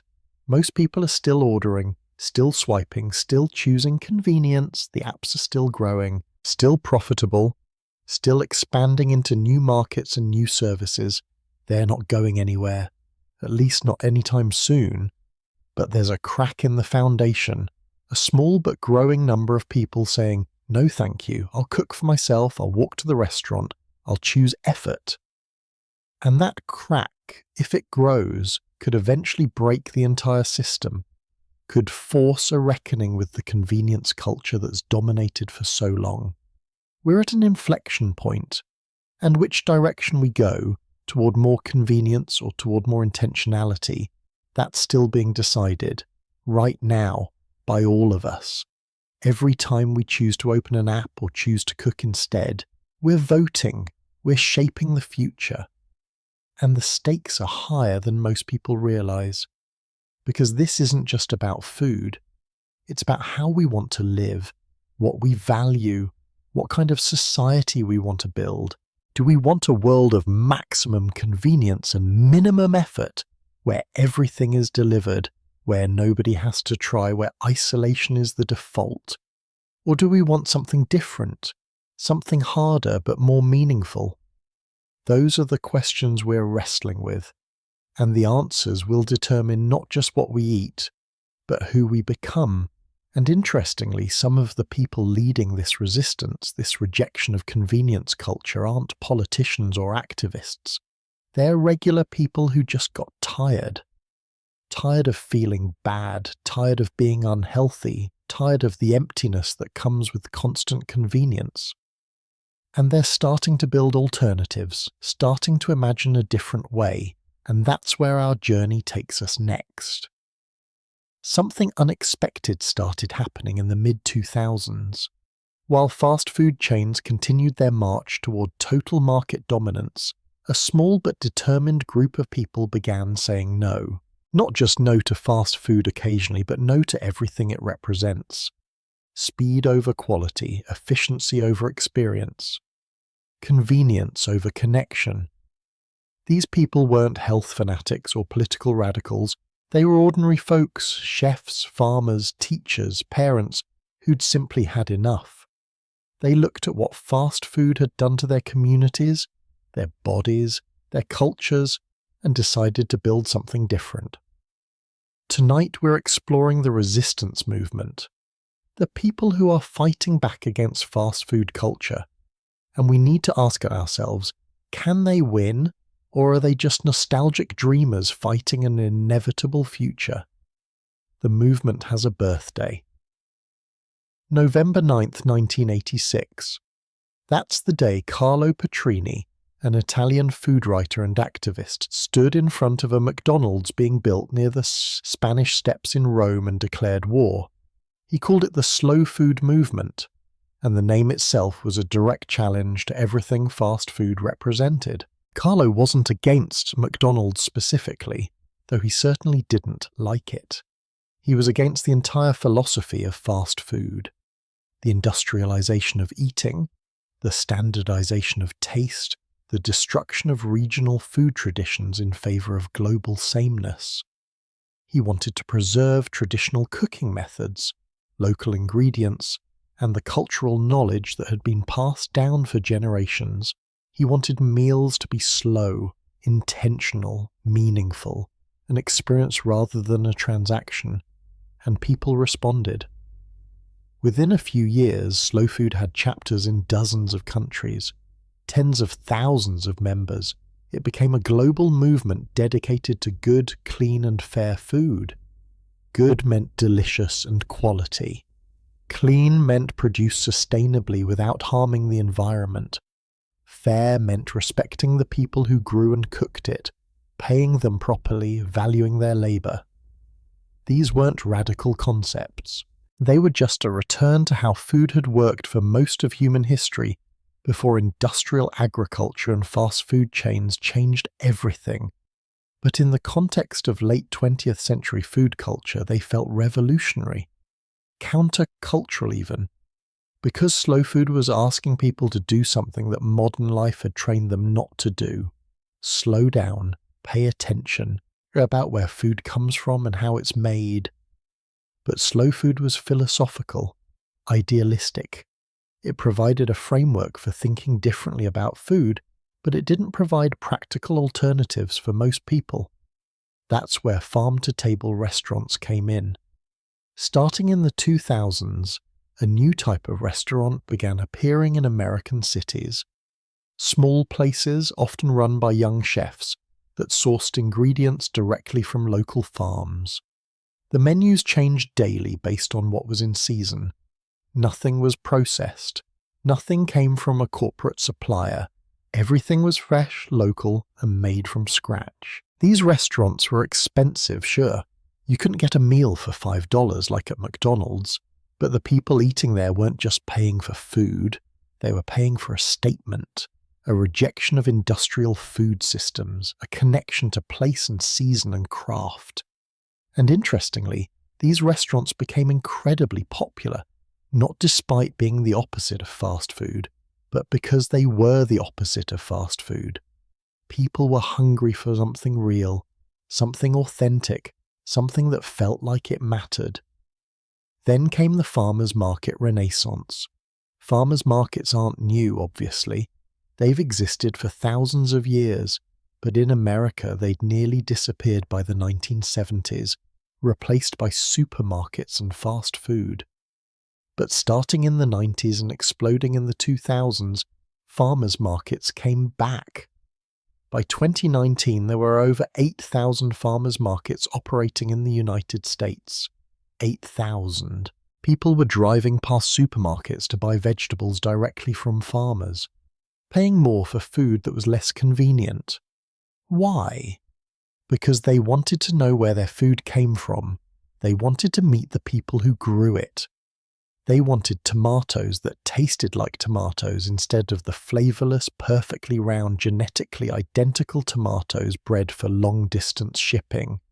They wanted connection, seasonality, realness, and they were willing to pay a premium and accept inconvenience to get it. And here's something fascinating.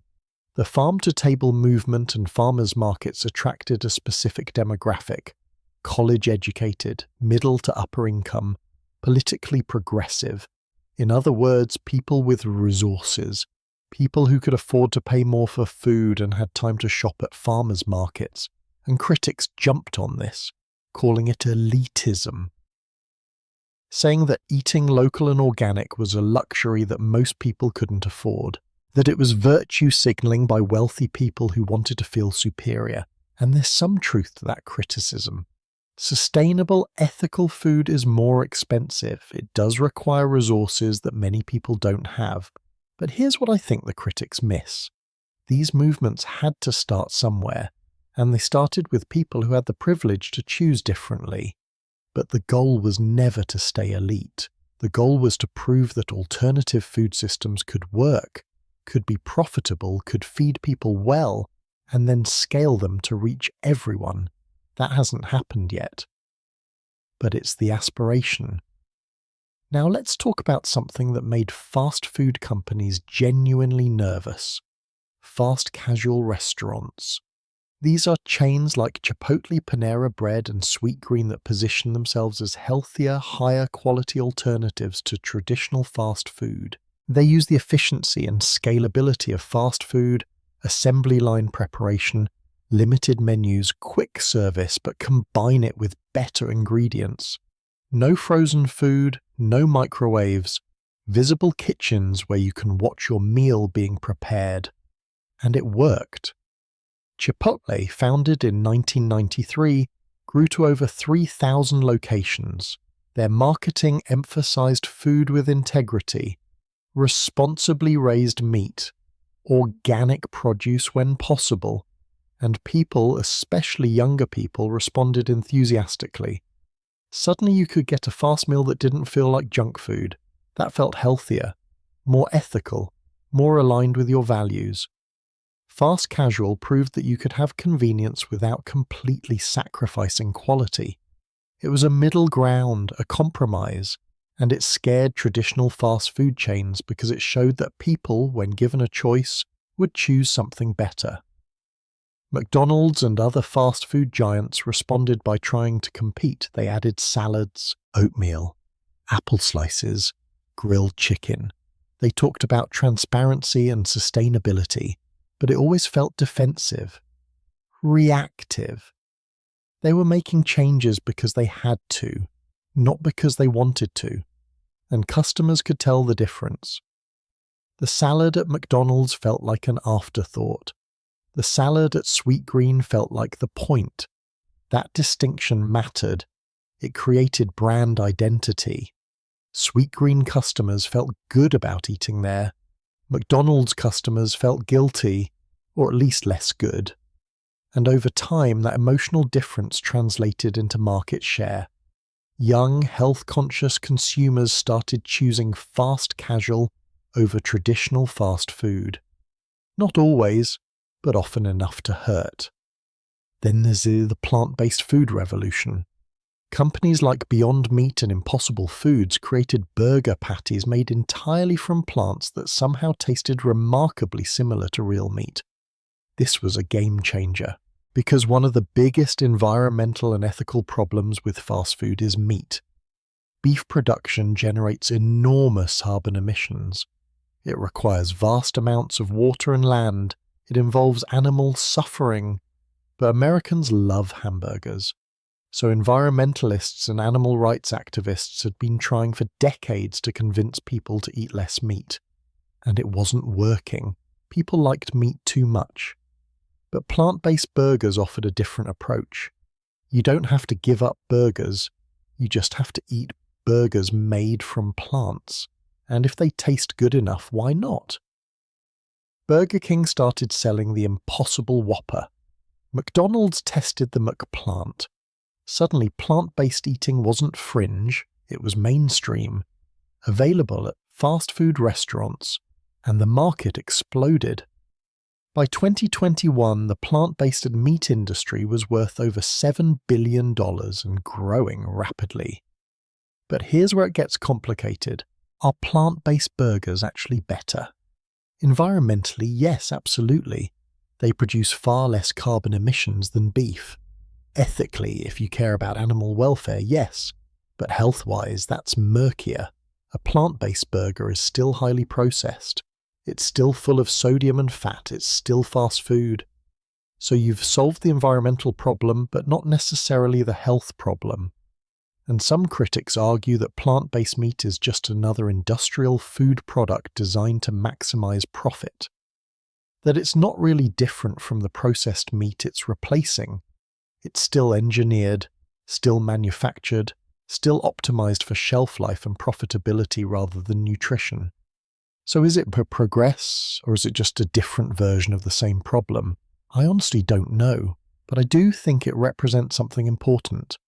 An acknowledgement that the way we've been producing and consuming meat isn't sustainable, that something has to change, and plant-based meat is one possible change, even if it's not perfect. Let me tell you about a more radical response. Food waste awareness. Activists started highlighting just how much food fast food restaurants and consumers waste. In America, roughly 30 to 40% of all food produced is wasted. 30 to 40%. That's hundreds of billions of pounds of food thrown away every year. And fast food contributes significantly to this. Portions too large to finish. Food prepared but not sold, thrown out at closing time. packaging designed for single use that immediately becomes trash. Activists started dumpster diving behind fast food restaurants and documenting perfectly good food being thrown away while people in the same city were going hungry. The videos went viral. People were outraged. How can we waste this much when so many people don't have enough? And that awareness created pressure. Some cities passed laws requiring restaurants to donate unsold food instead of trashing it. Some restaurants changed policies. It wasn't a revolution, but it was progress, small, incremental, but real. There has also been a municipal pushback against fast food that's worth discussing. Minneapolis banned the construction of new drive-thrus in 2019, citing environmental concerns and a desire to create more walkable neighborhoods. Other cities followed. Some cities banned fast food restaurants from opening near schools to protect children from aggressive marketing. Some implemented zoning restrictions to limit fast food density in certain neighborhoods. These policies are controversial. Opponents argue it's government overreach, that people should be free to eat what they want, that limiting fast food access hurts business owners. But proponents argue that cities have a responsibility to promote public health, that unrestricted fast food access creates obesogenic environments that make people sick, and that some regulation is necessary. Who's right? Probably both. It's complicated.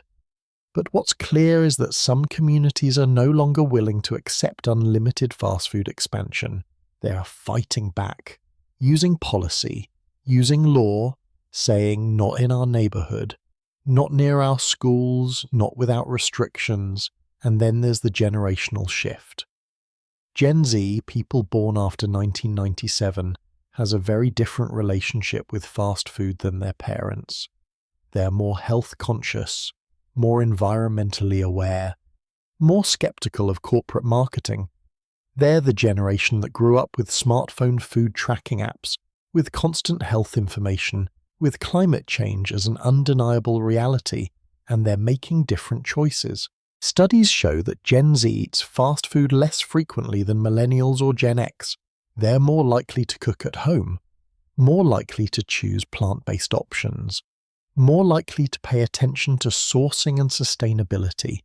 They are not boycotting fast food entirely, but they're treating it differently, with more skepticism, more intentionality, and this generational shift has fast food companies worried. Because if the next generation doesn't develop the same loyalty, the same habits, the same addictions that previous generations had, the entire business model starts to crumble. Let me share something personal. I've talked to dozens of people for this story, and one conversation particularly moved me. A woman named Maria, 55 years old, told me about her journey away from fast food. She'd eaten it her whole life, several times a week. Her kids grew up on Happy Meals. It was just normal. But then her husband had a heart attack at age 52, survived, thankfully. But it was a wake-up call. The doctors said his diet was a major factor. Too much salt, too much fat, too much processed food. So Maria decided to change everything. She learned to cook, really cook from scratch. She started shopping at farmers' markets, growing vegetables in her backyard. She stopped buying fast food entirely. And here's what she told me. She said, "At first it was hard, really hard. I didn't know how to cook. I was spending so much more time in the kitchen. But then something changed. I started enjoying it. The cooking, the planning, the growing. And meals with my family became different. We started talking more, connecting more, and I realized we'd lost that. We'd been so focused on convenience that we'd forgotten what meals were supposed to be. Now, 5 years later, she hasn't eaten fast food once, doesn't even miss it, and her husband is healthy. They're both healthy, and happier, she says, than they've been in decades." Maria's story isn't unique. There are thousands, maybe millions of people who've made similar journeys. away from convenience, toward intentionality, away from fast food, toward real food. And each of these individual choices, while small, collectively represents a challenge to the fast food industry. Because the industry's power comes from ubiquity, from being the default, from convenience being irresistible. But if enough people start resisting, if enough people decide that convenience isn't worth the cost, the whole system starts to shift. We're not there yet, not close. Fast food is still dominant, still growing, still profitable, but the cracks are visible, the resistance is real, and it's growing. The question is, can this movement scale? Can it reach beyond educated, wealthy, urban consumers to become truly universal? Can it compete with the billions of dollars fast food companies spend on marketing? Can it overcome the structural realities that make fast food the easiest choice for so many people? I don't know, but I'm hopeful, because change always starts small, with individuals making different choices, with communities supporting each other, with new models proving that alternatives are possible. The slow food movement, farm-to-table restaurants, farmers' markets, fast casual chains, plant-based meat, municipal regulations, generational shifts. Each of these is a seed, and seeds, given time and care, can grow, can spread, can eventually transform the landscape. But the resistance isn't just about rejecting fast food, it's about imagining what comes next. What kind of food system do we want? What do we want eating to look like in 20, 50, 100 years? Because fast food showed us one possible future. Fast, cheap, convenient, global, standardized. But there are other futures, slower futures, more local, more diverse, more connected to land and season and culture. And the resistance movement is trying to build those futures. Not by destroying fast food, you can't uninvent convenience, but by creating compelling alternatives. By showing that there are other ways to eat, other ways to live, and that those other ways might actually be better, not easier, but better, more nourishing, more meaningful, more human. And that brings us to the final question. Where do we go from here? We've travelled a long road together tonight, from the first White Castle in 1921 to delivery apps in 2025, from 5-cent hamburgers to $60 billion tech companies, from small innovation to global revolutions. We've seen how fast food changed everything, how we eat, how we work, how we relate to each other, how cultures evolve, how bodies function. And now we're at a crossroads. Fast food isn't going away, but it's also not the inevitable future it once seemed. We have choices, collectively and individually, about what we eat, how we eat, why we eat, and those choices will shape not just the food industry but society itself. So let's talk about the future. Let's imagine what comes next, because the story isn't over, it's just beginning. The year is 2025. Somewhere in Silicon Valley, engineers are programming a robot to flip burgers with perfect consistency. In Singapore, scientists are growing chicken meat in bioreactors, no animal required. In Paris, a 3-star Michelin chef is experimenting with 3D printed desserts. And in your pocket, an app is analysing your DNA to recommend the perfect meal based on your genetic makeup. The future of food is being written right now in laboratories and startups and test kitchens around the world, and it looks nothing like the past. Tonight, as we close this journey, we are going to peer into that future. We are going to see where fast food is headed. And we're going to ask ourselves the most important question of all. Not where is it going, but where do we want it to go? Because the future isn't fixed, it's not inevitable. It's a choice. And that choice belongs to all of us. Let's start with something that's already happening. Robot kitchens.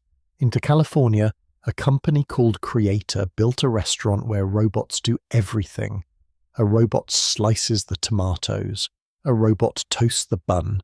A robot assembles the burger. No human hands touch the food from raw ingredients to finished product. The company claims this makes food safer, more consistent and cheaper to produce, and they're not alone. Dozens of companies are developing automated cooking systems. McDonald's has been testing automated fryers. Domino's has experimented with pizza-making robots.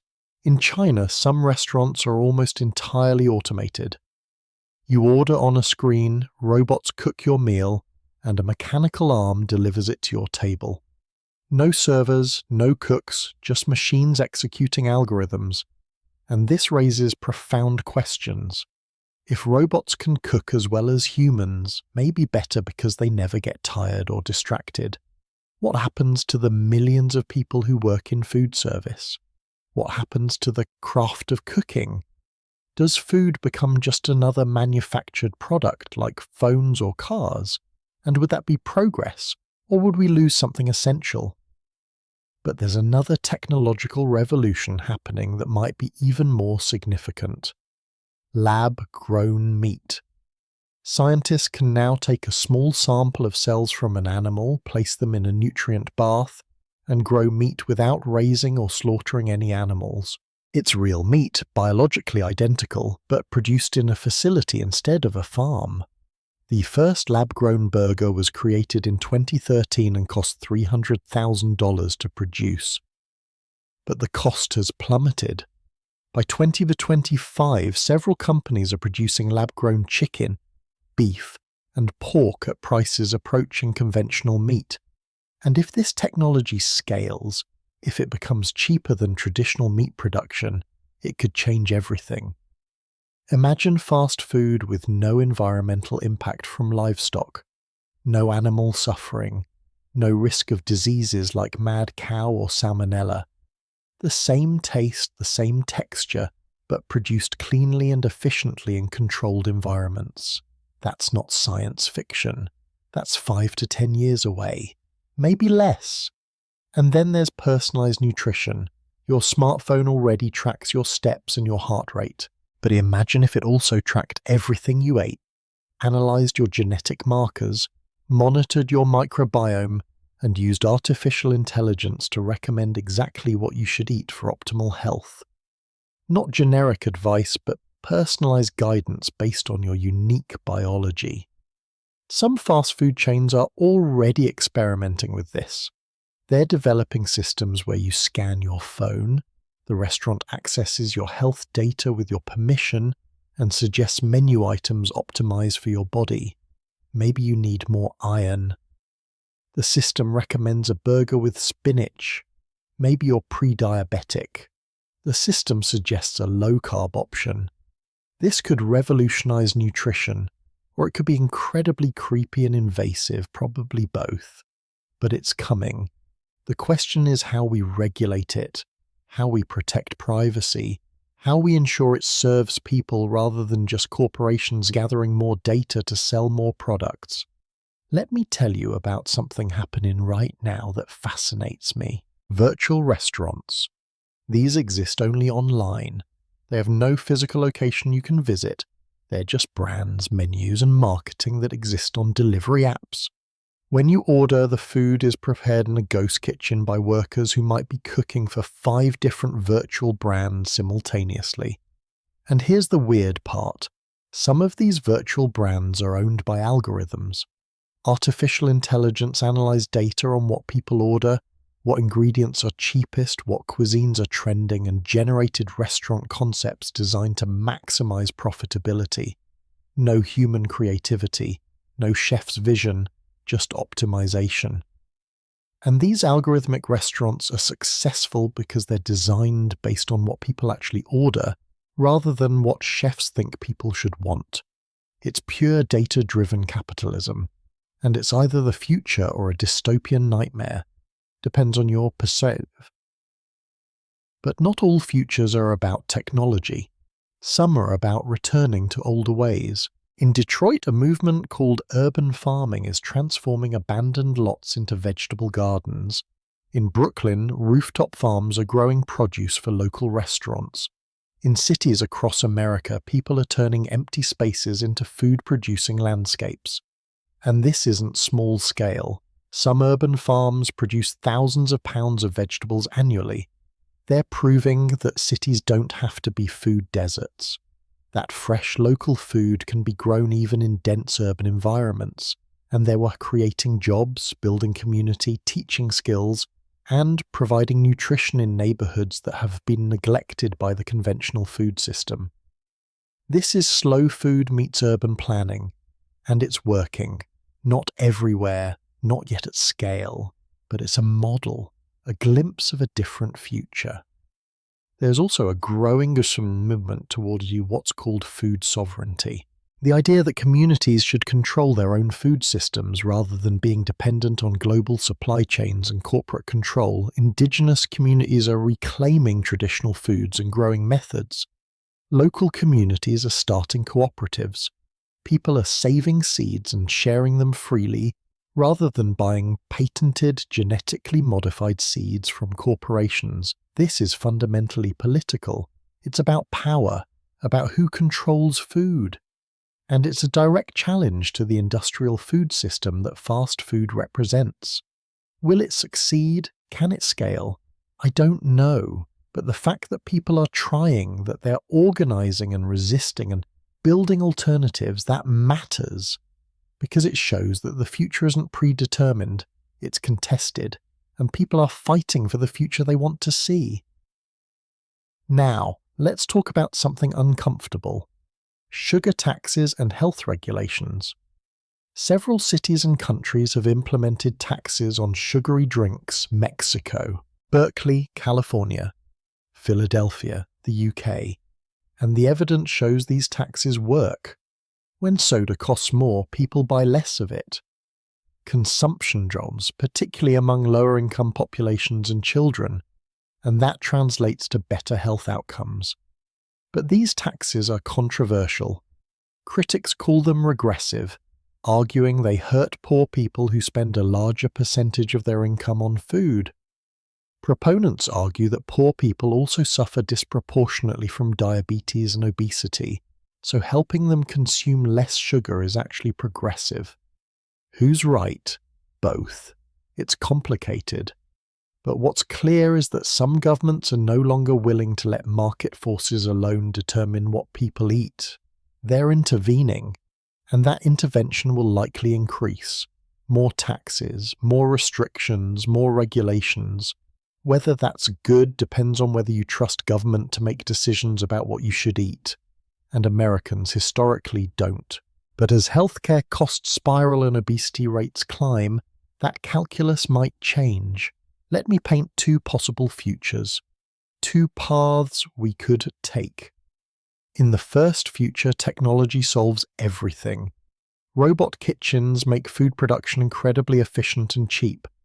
Lab-grown meat eliminates the environmental and ethical problems of livestock. Personalized nutrition means everyone eats exactly what their body needs. Food waste drops to near zero because AI predicts demand perfectly. Delivery apps evolve into comprehensive food management systems that handle everything from grocery shopping to meal planning to cooking. And fast food, if it still exists, is healthy, sustainable, and personalized.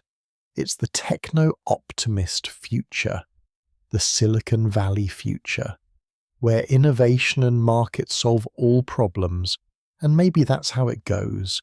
Maybe technology really does make everything better.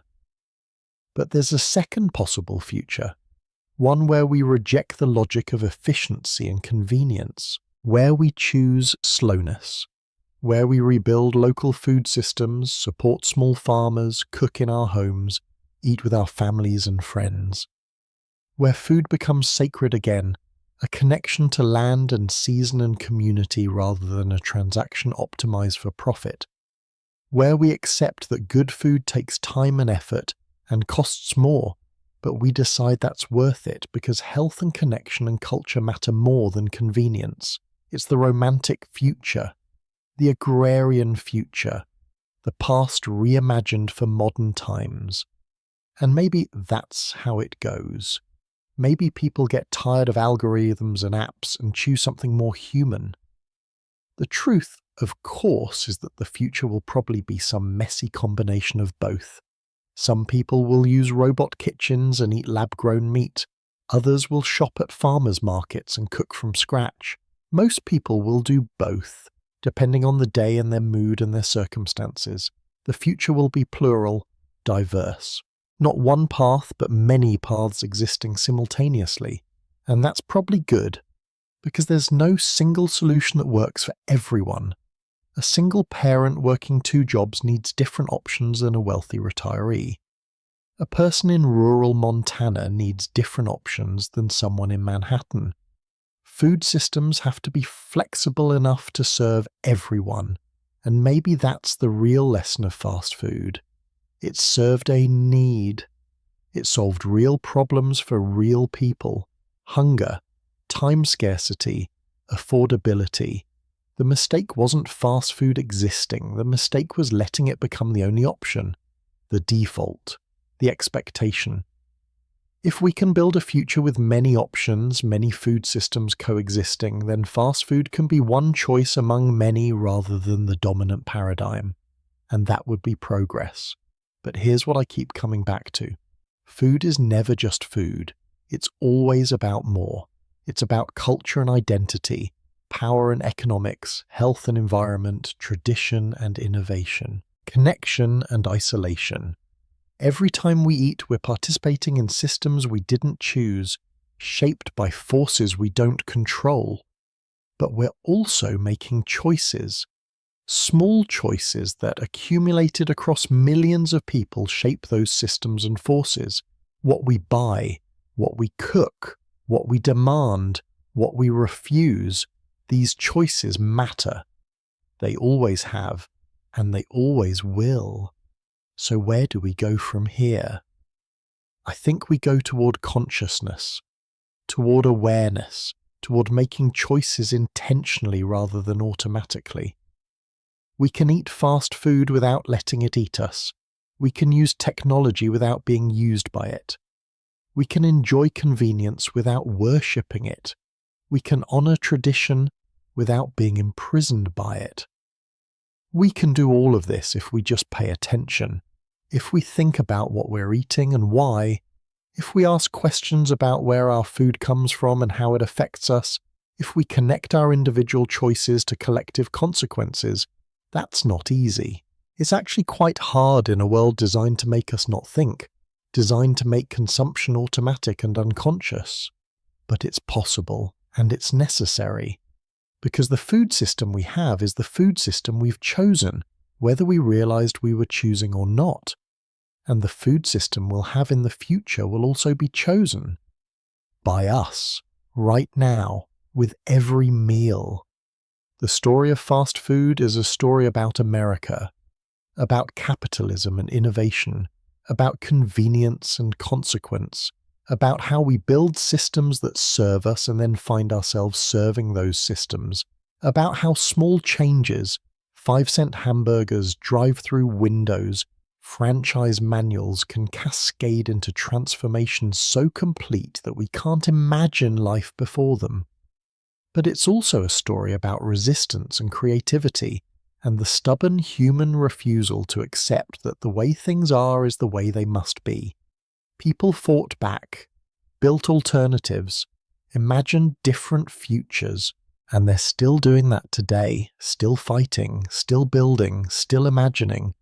We've covered a lot of ground tonight, from White Castle in 1921 to delivery apps in 2025, from Walt Anderson's 5-hole burger to lab-grown meat, from Ronald McDonald to robot kitchens. 100 years of history, billions of meals, trillions of dollars, millions of lives changed, for better and worse, and through it all, one constant. Human hunger, not just for food, but for connection, for meaning, for something more than just getting through the day. Fast food promised to satisfy that hunger with speed and efficiency and convenience, and it delivered on that promise, but it couldn't deliver on the deeper hunger. The hunger for purpose and community and health and joy, that hunger remains, and maybe, just maybe, that's where the future takes us.